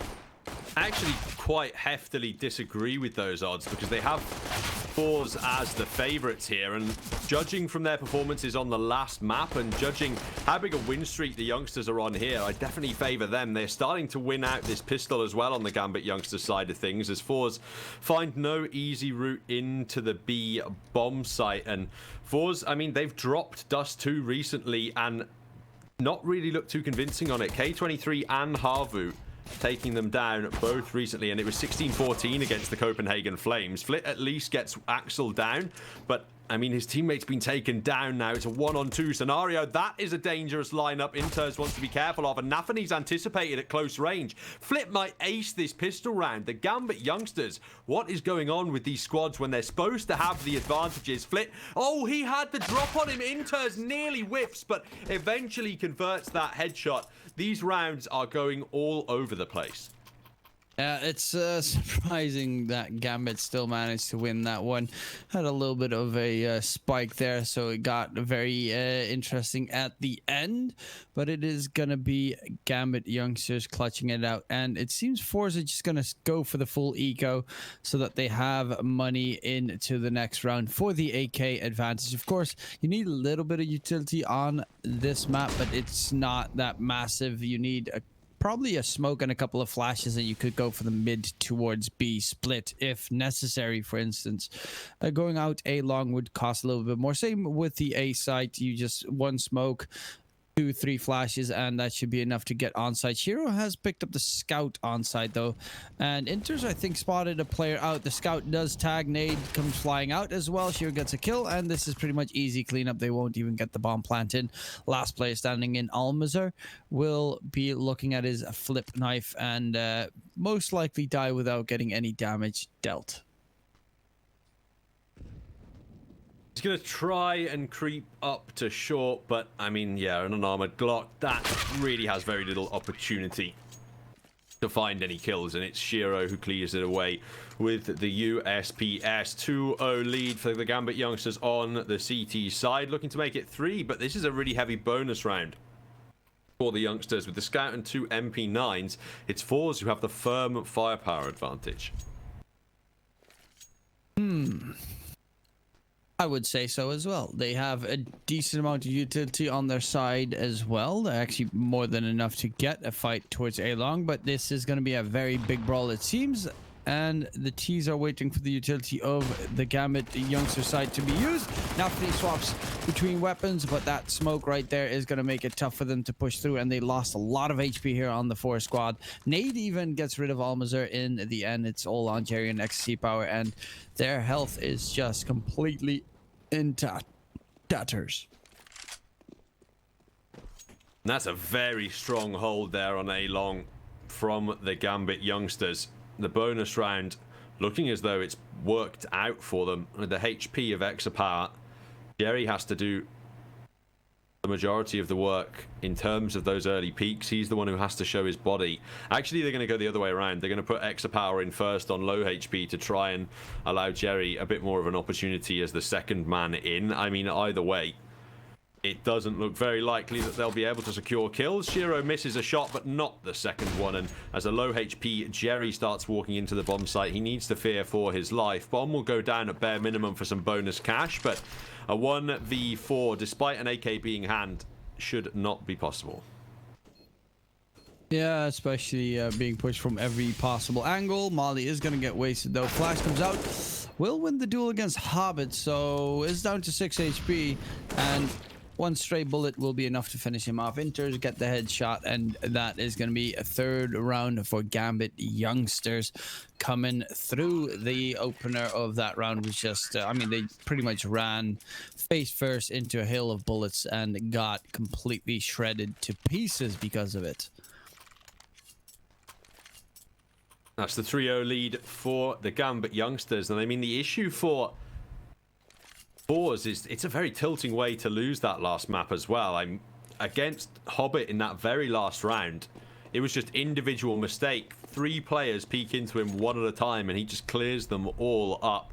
That's a very tilting way to lose your map pick. This time, though, FaceCrack started it off with a much bigger round. That Molotov won't spread enough to take him down, but that nade should do it. Almazar quick enough to know he needs to find that pit kill, though, and Shiro spraying like a madman is not able to find any more players on long. Nafany has found one in the lower tunnels, so it is a 2-on-3 engagement, but he's only on 19 HP. He does have an AK to hand, but has to hit an early headshot or he'll just be taken down by one bullet.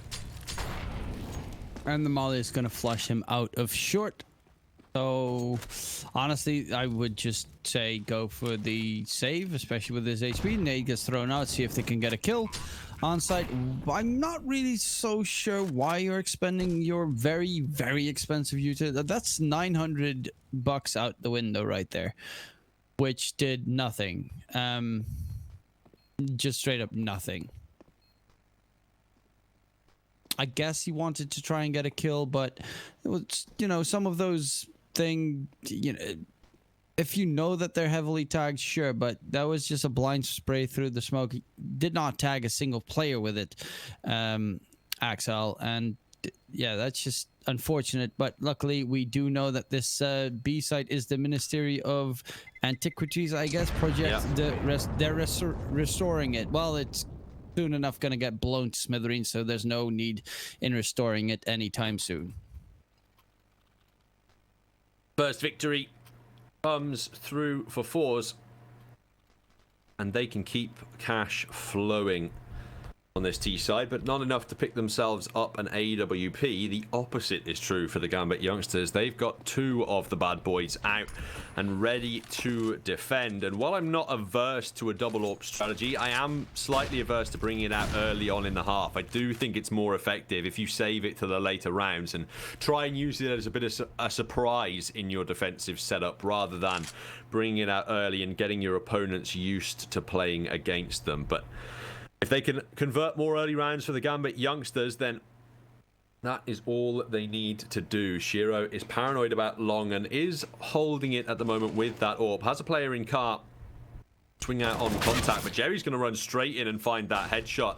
The defense in the last couple of rounds not been the strongest for the Gambit youngsters as Jerry charges yet further forward. The Molotovs clear out space in the bomb site. HEs find very little damage, and Shiro nearly gets taken down by the close Molotov. His position has been given away, and with a bomb not down yet, it might look difficult for the FORZE side, but they've just burned all of the Gambit youngsters' utility now. There's 1 flash left on Hobbit to try and retake this bomb site, and he's still paranoid that this is a B take.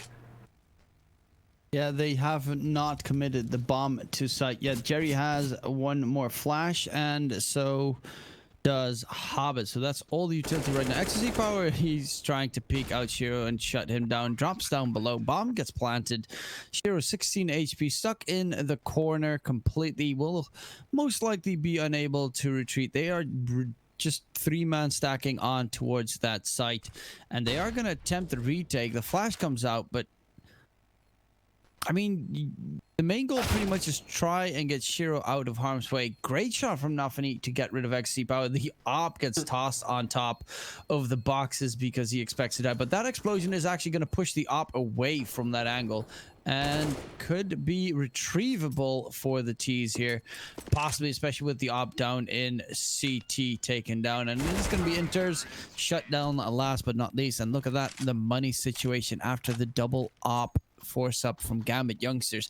It's gone. There's nothing left. And FORZE are starting to strengthen on this T side now as well. The last 2 rounds looked much more promising for them than the first 3 of this map did, and they've earned themselves a pretty easy round to get through here now as the Gambit youngsters have to take a hard eco. Should be 3-all at the start of the map, and it's FORZE who normally start scoring early on, but as soon as they get to 15, something happens in their brains. The conversion factor doesn't seem to work. But I mean, the sooner they can get up onto that 15-round scoreline, the better.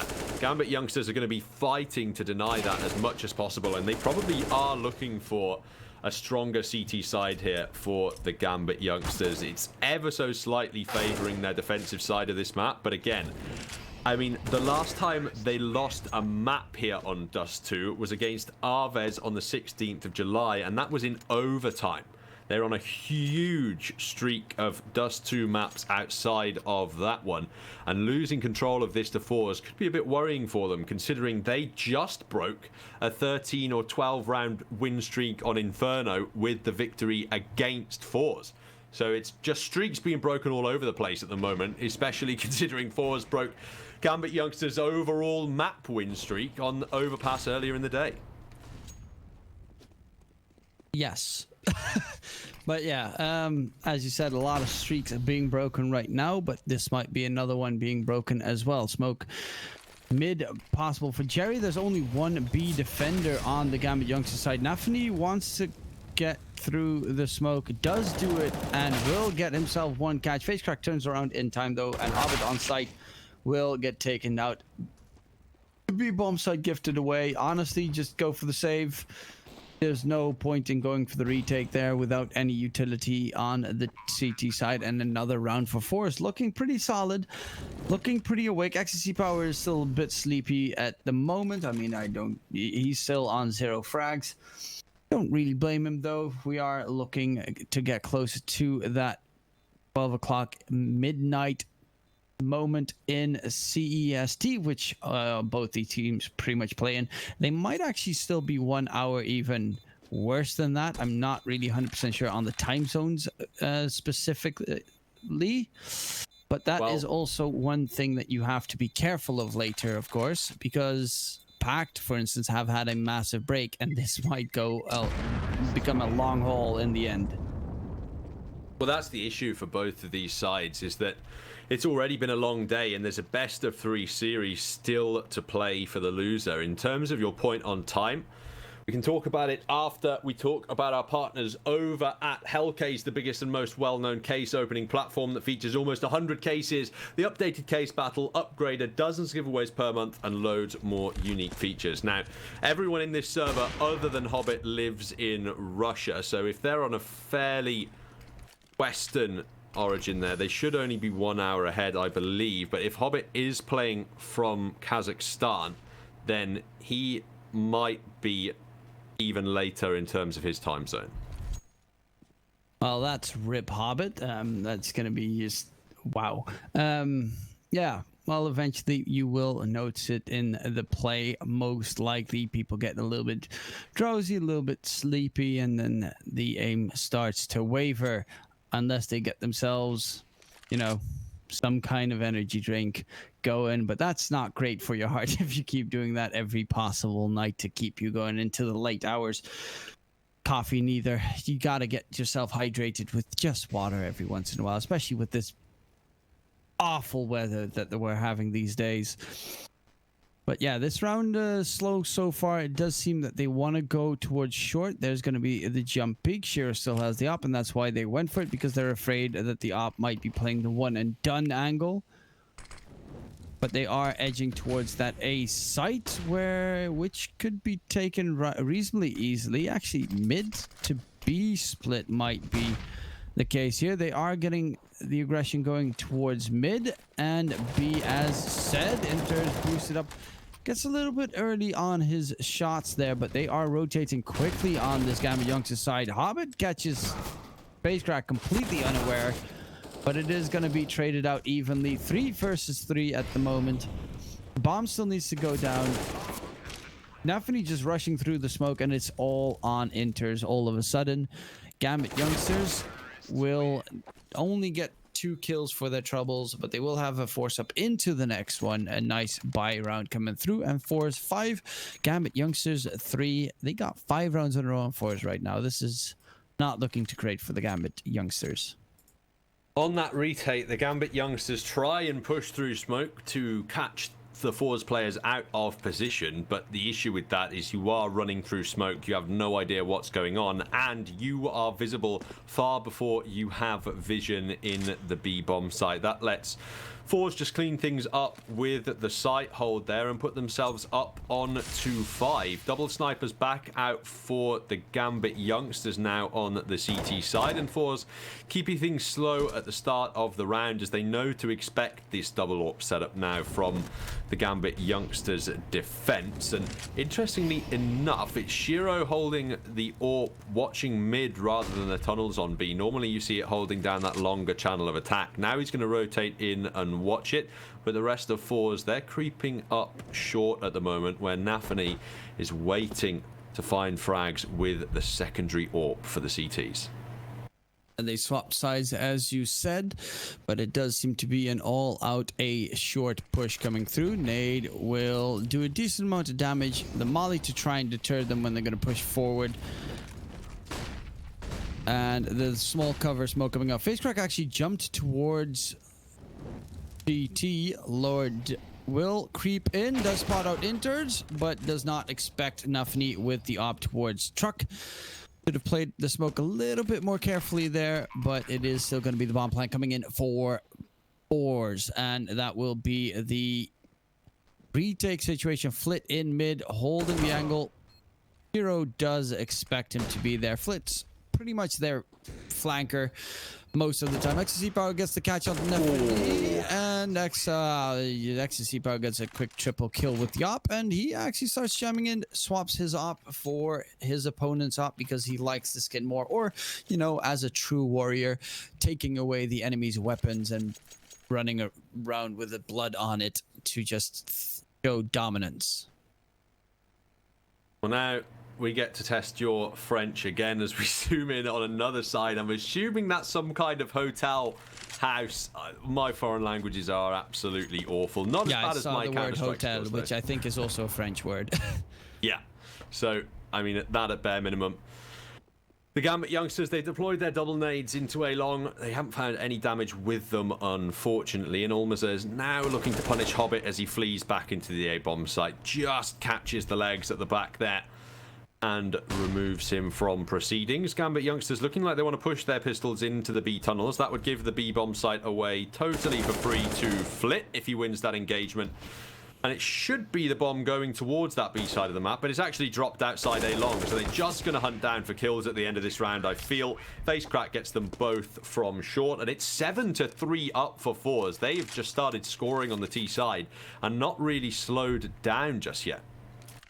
They might just want to hit that bed quickly on FORZE's side right now because, well, they will be done after this, and if they win this, and then the loser will have to face off against Pact. And I don't think either of these two teams wants another best of 3 after this very tiring series between these two big teams. It is going to be another buy round coming through from Gambit youngsters. A lot of aggression towards B so far. Smoke coming out through mid, and it might be a mid to B split quickly in the round, which is normally not something that you see too often. They usually take their sweet time on the forward lineup. Close range Hobbit spraying through the smoke, gets only one, falls back though into safer territories. Almazer on site will get shut down by Nafani in return, who is trying to play a nice jiggle peek game, and they are getting annihilated because they had no player towards mid to hold Nafani's push. To hold Inter's push back, and that is going to be finally Gambit youngsters getting around back. Most likely. I mean, XC Power still has the op in hand, a minute to his name for his game, and yeah. You can't really get much done, but look at the money situation on FORZE. Look at how rich they are. They got stacks upon stacks. Players like Almazer, I mean, just survived the last 7 rounds consecutively, so that's why the cash is so big for them. Extra power going into A. Now, this is an adjustment that does not need to happen from the Gambit youngsters right now. They have bomb control in the B site. They could just sit and wait if they wanted to, but instead they are choosing to aggress a little bit. Axel misses his chance, but Nafani can follow it up with the AK. No AWP saved by Exapar at the end, and it is ultimately recoverable by the Gambit youngsters as they hunt him down. Cash still great for the T side, as you mentioned, though, and still plenty more opportunities for either side to score in this first half. Yeah, this is going to be... I mean, Gambit need to win a lot of rounds in a row to get rid of FORZE's economy. They still have 10k on Almazer, almost 10k on Flit, almost 9k on XC Power.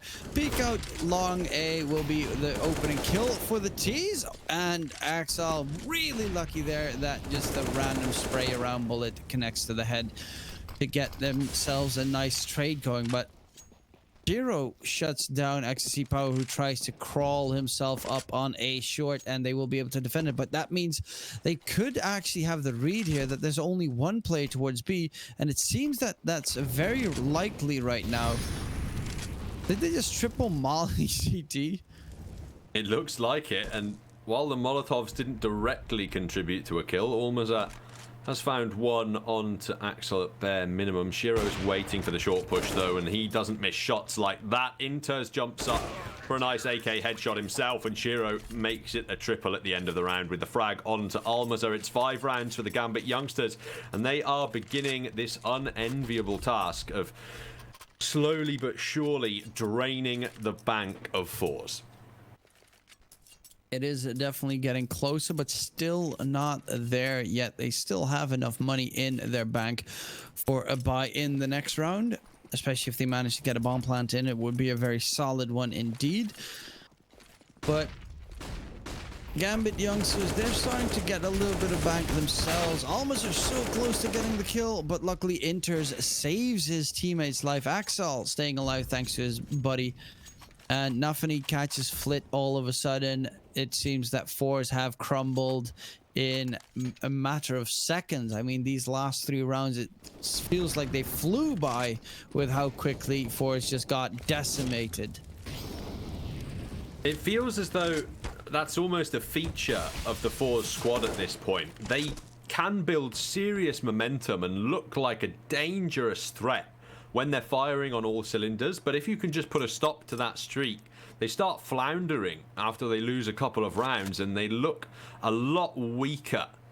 If you can just put a stop to the streak of rounds together, they, just on individual round-by-round bases, appear much weaker than they did in the previous ones. Facecrack on 29, but Exapower on full HP. Now he's taken down through the door. Facecrack gets one back onto Inters, but Shiro and Axel on the retake. That 1 HE, if placed properly, is enough to take Facecrack down. He knows he can't risk crossing through the doors, but that nade has not landed close enough. AWP in hand for Facecrack now. All he has to do is isolate 2 one-on-one engagements, but he's missed a vital shot, and Shiro can take advantage of that. AK cleans up the kill. 7-6 now on the scoreboard.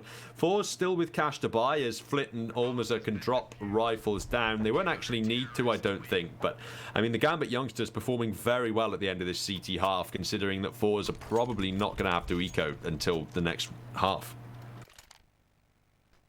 Yeah, FORZE, they pretty much still have money in the bank. Not the greatest again, but a solid buy coming through. XC Power even picking up that big green stick, but Shiro has been winning the engagements as of late.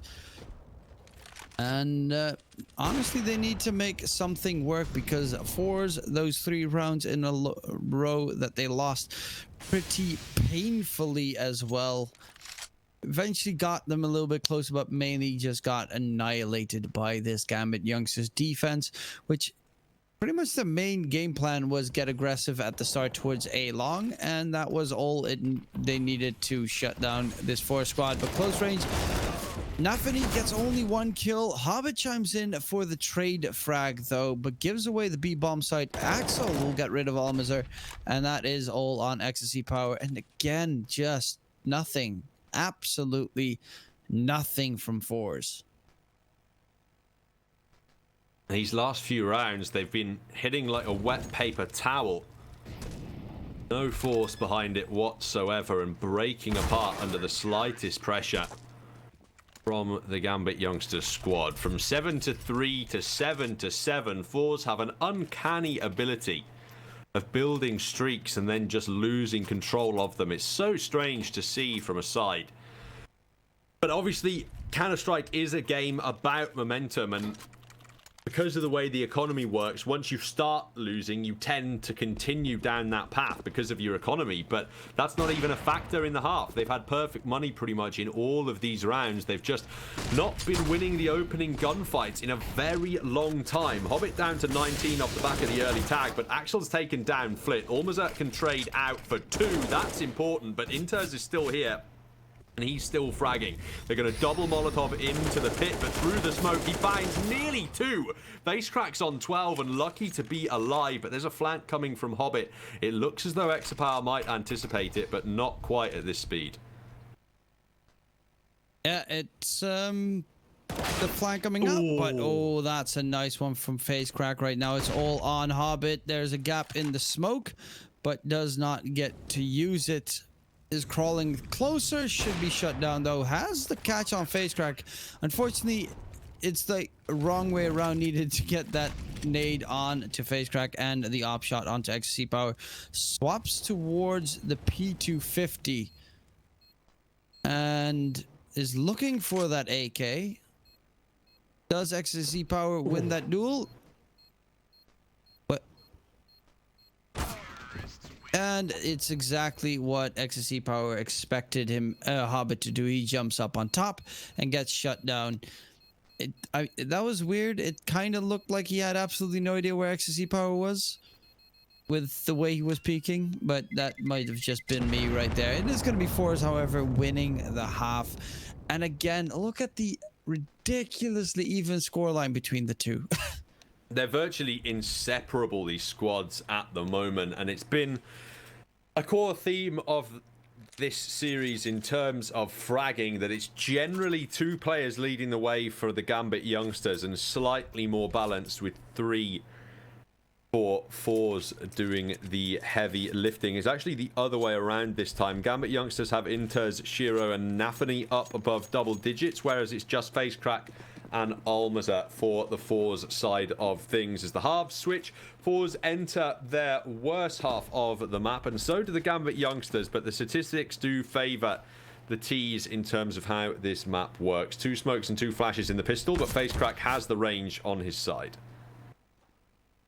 Yeah, exactly that. With the USPS, we'll be able to tap some heads if they peek into him. Normally you see a player or 2 go for the P250 on the T side just to get that range closer in their favor. They have 2 smokes and 2 flashes, so they're going to smoke the cross and try to crawl towards that A bomb site. But it is going to be FaceCrack getting the opening shot in. A couple of taps against him, but no gooshes, no headshots just yet. And Nafany also taking some damage. Jerry gets that kill onto Shiro through the smoke, and it does seem that FORZE are in trouble right now. Last man standing. They're not even going to get a single kill, and complete shutdown coming up from FORZE, taking the pistol and taking again the lead in the second part of the map. Well, this time it's FORZE who win the second pistol. Normally they have to win the second gun round in order to, just the second round of the second half in general to take control of the economy. This time perhaps they may just be able to do it off the bat as the Gambit youngsters go for a hard eco. It should be 10-7, converted easily by FORZE here, as the SMGs should just be able to chew up these unarmored blocks. Really, Jerry wants to be a bit careful, but Flit is here to bail him out, and I don't think any kills will come through. Axel gets 1 onto FaceCrack. Exapar doesn't even want to pick up a weapon, though, because he's buying an AWP in this round. Actually, Flit gets it for him. That's a bit strange, considering that he kept himself up on 6.4k deliberately to invest into an AWP there. A bit of a strange one, but either way, the buy result is the same for FORZE. They have an AWP out supporting some rifles and an SMG, but it's 5 AKs for the Gambit youngsters to try and make moves on the T side. And let's see if that op is going to pay off. They have 1 play towards B, the rest towards A aggressively right now. Almazar using his utility early so he can stall for time until his team could possibly rotate towards mid/the B bomb site. And with that, Gambit youngsters are just going to go towards a lower because, yeah, well, it's kind of obvious there. You don't have an opening towards B, and then you'll just play a default, see if you can find any aggression from FORZE and shut it down quickly.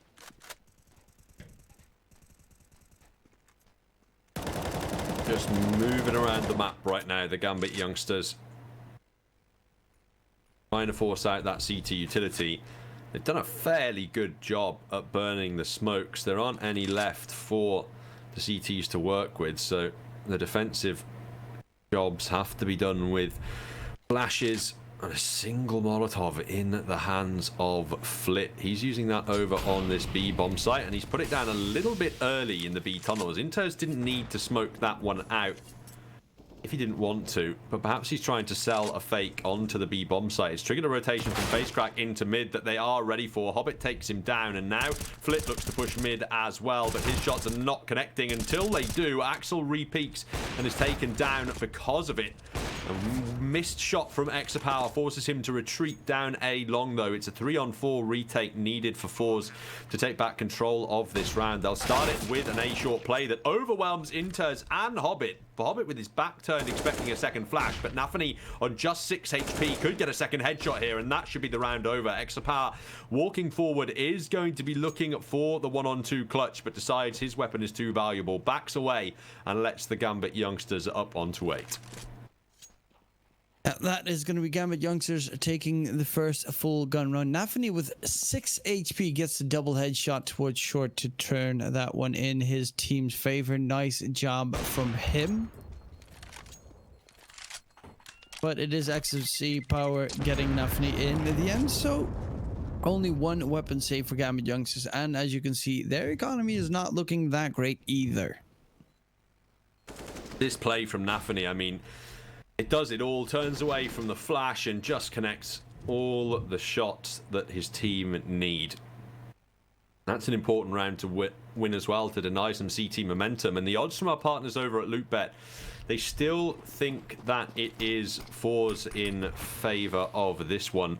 It's quite hard to tell at the moment. I still think I have the Gambit youngsters edging this one out, despite that early firepower being showed on the T side for FORZE.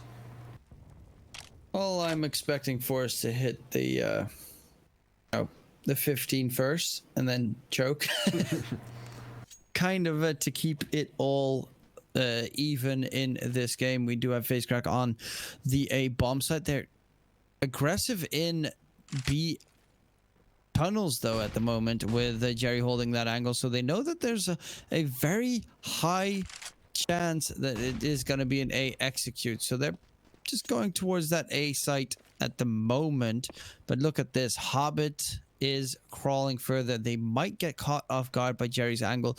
Not normally an angle that you would expect from a BT player that has pushed in aggressively. Jerry is going to get the headshot in, but not going to secure a kill, and it is now 4v4.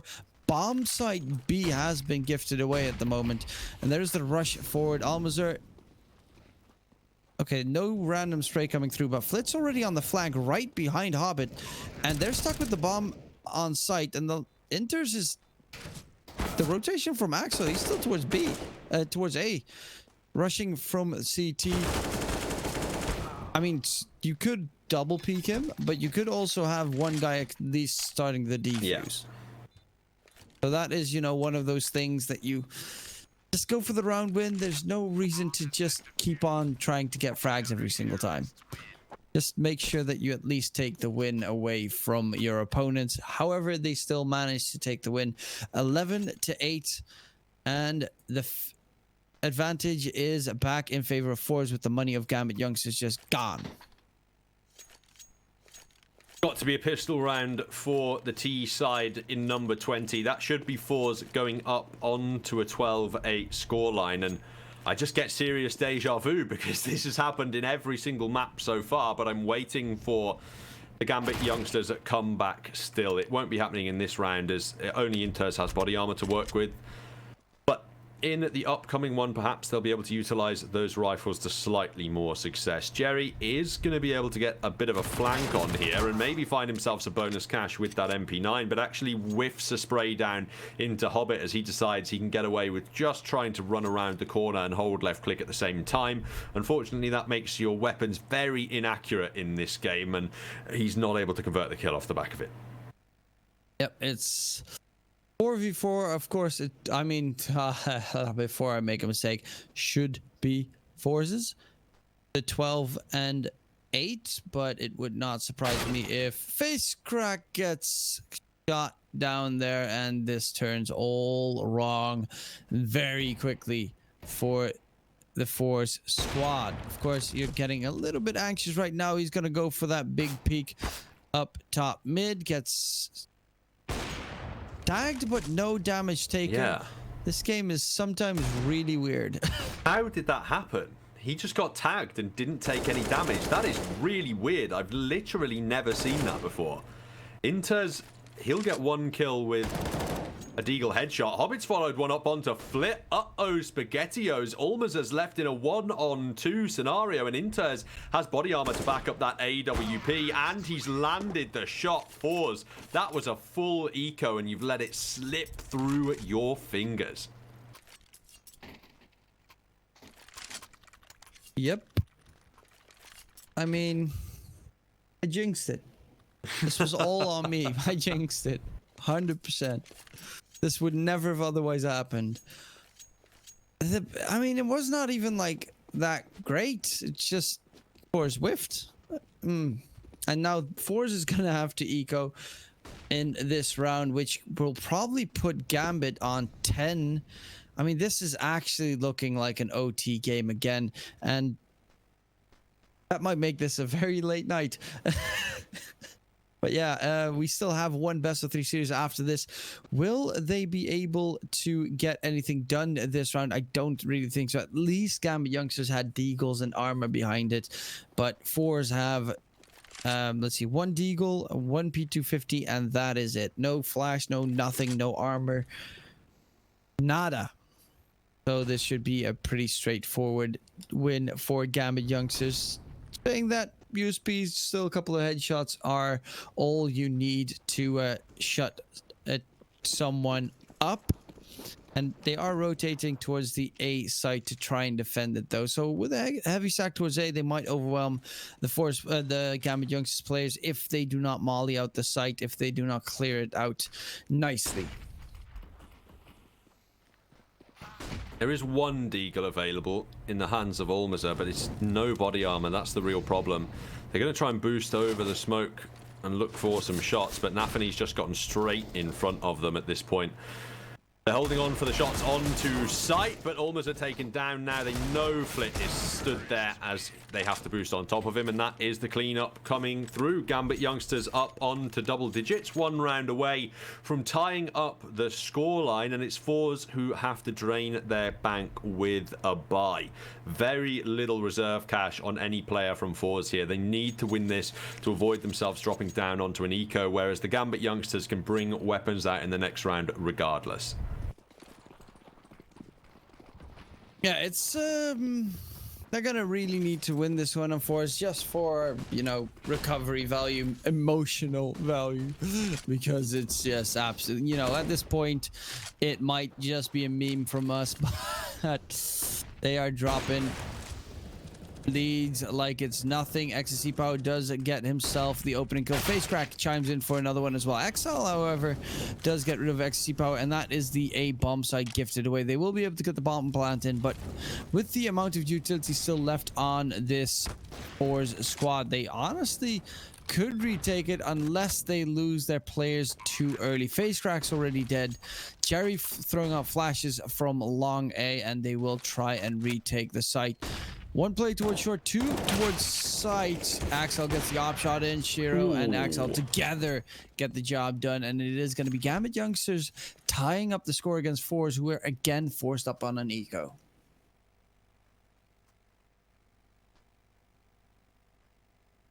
11-11. This should be the GAMBIT youngsters taking the lead once again in this map from their opponents, as I don't think there are any deagles available on the CT buy. Obviously hard to tell when the players have their knives out, but it's USPs. Almost has a deag in hand. Jerry on a P250, but without body armor, there shouldn't be too much damage coming through from those pistols. 12-11 expected. And the GAMBIT youngsters now are starting to build up serious T-side money of their own here. Very similar to what FORZE had available in the first half, but it actually works out way better for the GAMBIT youngsters. Having a cash reserve towards the later stages of the second half, that's basically invaluable, especially in the third map of a best of 3 series. Yeah, they have a big chunk of change still left, and as you said, it's looking very solid for GAMBIT youngsters. Will they make the same mistake as FORZE has made multiple times and throw away their lead? The bomb has been dropped in front of the smoke, but with the weakened weaponry that they have on this GAMBIT, the FORZE side, they should be cleaned up pretty easily. Bomb plant coming through. They are going to try and boost peak to try and get the last player, but That gives away their position, and it will just be Shiro spraying from above to shut this one down. And that is going to be Gambit Youngsters taking the lead. God, it's been a while since they took the lead. They were 3-0 up at the start of the map, and then I believe weren't able to finish it off 8-7 at the end of the first half. And they are going to call a timeout now, FORZE. They are aware that this actually is getting dangerous for them in the series now. They lose this round, it's 13-11, potentially 14-11, with the eco that they'd have to bring through off the back of it. So it is definitely a tense one heading forward into this upcoming round. FORZE, if they lose this one, the chances that the Gambit Youngsters can close things out absolutely skyrockets on Dust 2. So they bring the double AWPs out, and they know it is do or die time on the CT side. Exactly that. Let's see what their plan of attack is going to be on Gambit Youngsters to try and flush out this FORZE defense. Flit is expecting the flash to come through, but the Molly actually covers Nafani completely there. Throws out the smoke mid. Man advantage all of a sudden for Gambit Youngsters, and we have the peek from Jerry towards mid, but they're not heading towards mid just yet. We have Nafani getting caught out by Almazar, though, and that immediately calls the push from Inters towards the B bomb site, because they expect not too many people towards B, but Jerry is close range, and this might just be a nice catch coming out from FORZE. Actually, Shiro gets himself a kill. Axel gets a player towards, I think, short. Shiro catches Jerry getting aggressive, and Ecstasy Power does not hit the shot on Axel after 2 attempts. It is going to be FORZE on 11. A Gambit 13. Semi-buy from FORZE, but we're looking like a pretty quick push from Gambit Youngsters to try and shut this map up. The rotation from Exapower fails in the round, and FORZE can't hold on to it. 13-11 up now are the Gambit Youngsters. On the T side of Dust 2, it's pistols and armor for FORZE to work with to try and keep themselves alive at this point. All of the pistols pretty much down on a long, but the bomb on Shiro's back towards T spawn, as far away from the FORZE players as possible. And you have to like that adjustment. You can tell they're waiting for a pistol push as well. They have Axel waiting outside of a long. They've got Inters holding the B tunnels, waiting for players to push, and multiple men watching these mid doors. Flit up close as the smoke does get dropped. It does give a little bit of information over to the Gambit Youngsters squad as FORZE look to boost up for a kill. Shiro anticipates it and can convert that shot into a freebie. 4v5 now. FORZE trying to find damage through the doors, but their opponents are charging up A short and looking to go for a quick plant. They are going to rush onto that A side. Shouldn't be that problematic to get the plant in. The flank coming up from short by the FORZE squad, but that smoke is going to cover most of their defense. No one is actually looking towards the smoke though, so Inters kind of has to be careful, and they're just going to rush through. Inters is going to die. They managed to get themselves 2 kills at least, but the money situation is looking really good for Gambit Youngsters, so they should not really be strapped for cash at all for the rest of this map. Nobody looking at the smoke there because they all pretty much anticipate a flashbang to come through it. 14-11 up. The Gambit Youngsters, for the first time in this series, actually, in regulation, do they look like the team who are going to get to map point first? FORZE. This is their last chance, really, in the map. With a loss in this round, it's MP9s or Deagles or whatever they can afford going forward to try and deny map point to the Gambit Youngsters. They've gone aggressive on A short and kept 2 players deep in the B bomb site at the moment. The Gambit Youngsters happy to play slow though, wait for some CT sided aggression and try and convert that into an opening kill.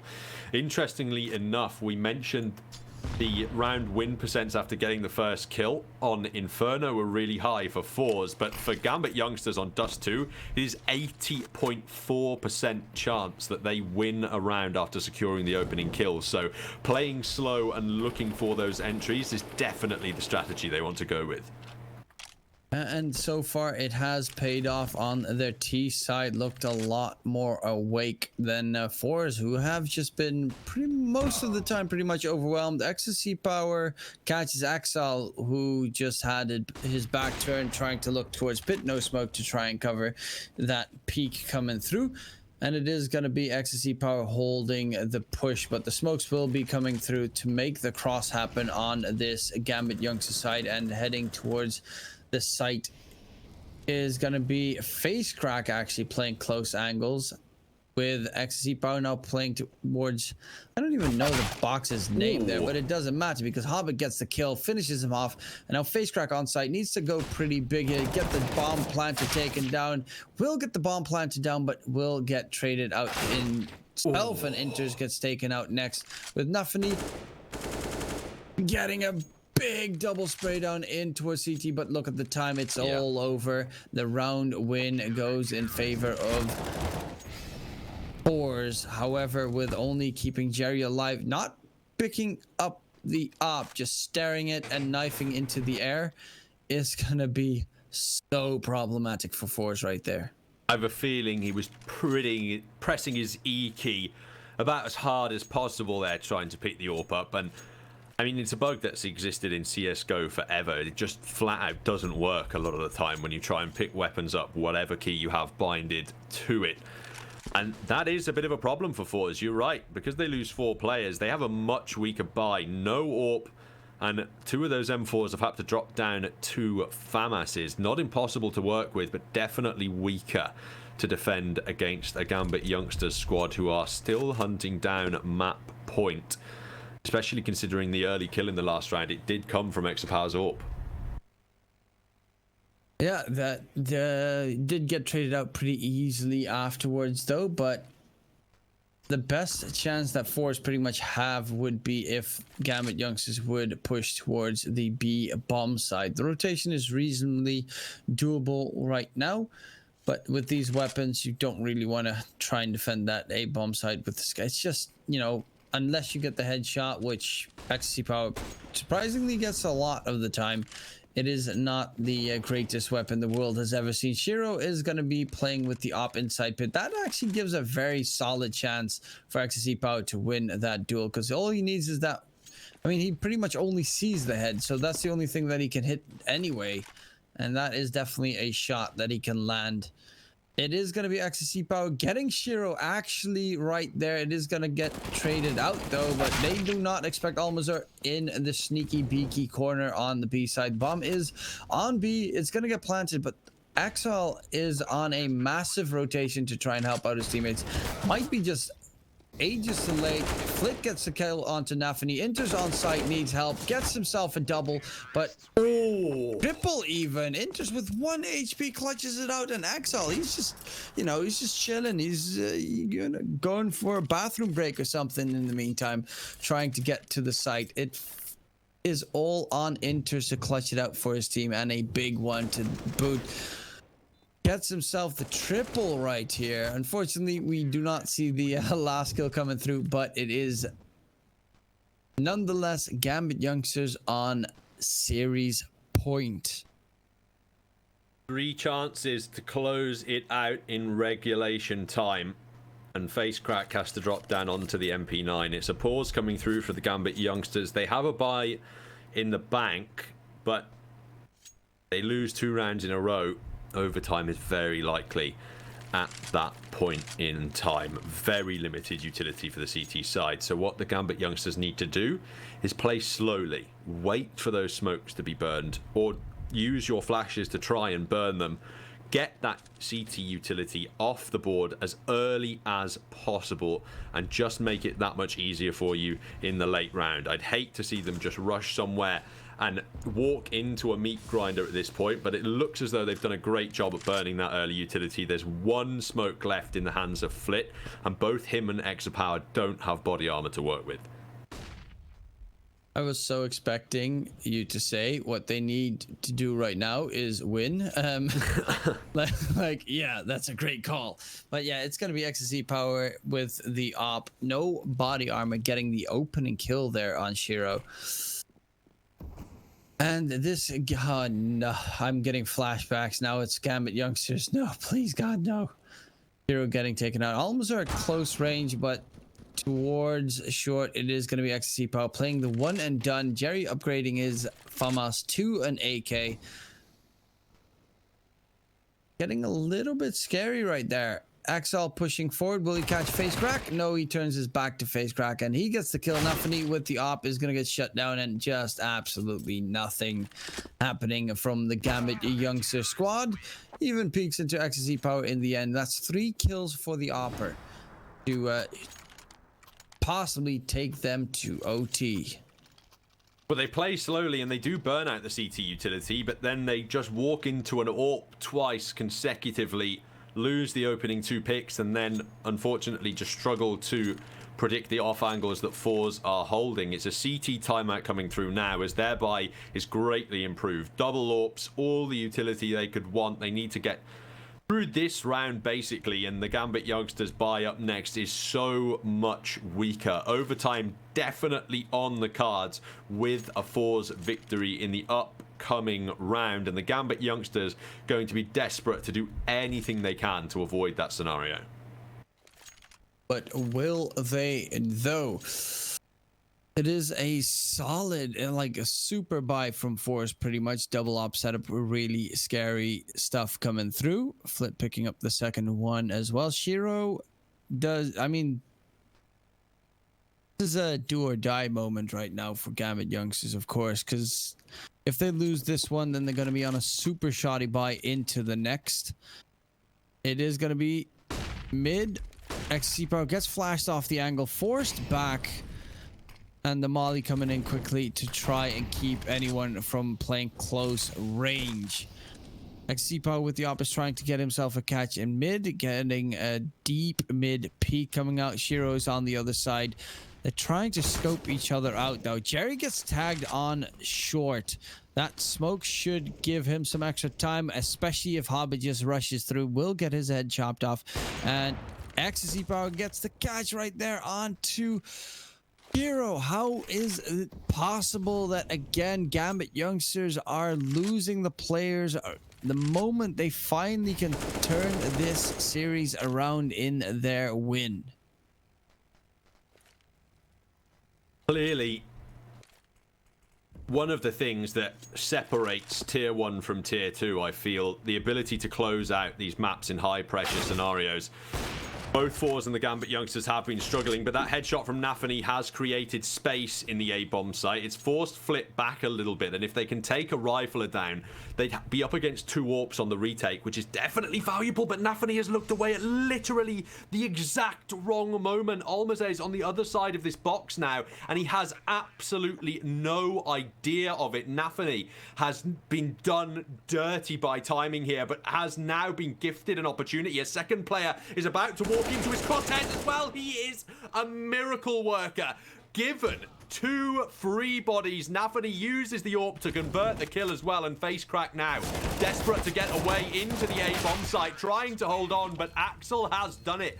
The Gambit youngsters, they force overtime on Inferno, and they make it a little bit more difficult than it has to be on Dust 2, but they close out this series with a reverse 2-1 sweep, and they are your side who go to the playoffs first. We're going to go to a quick break.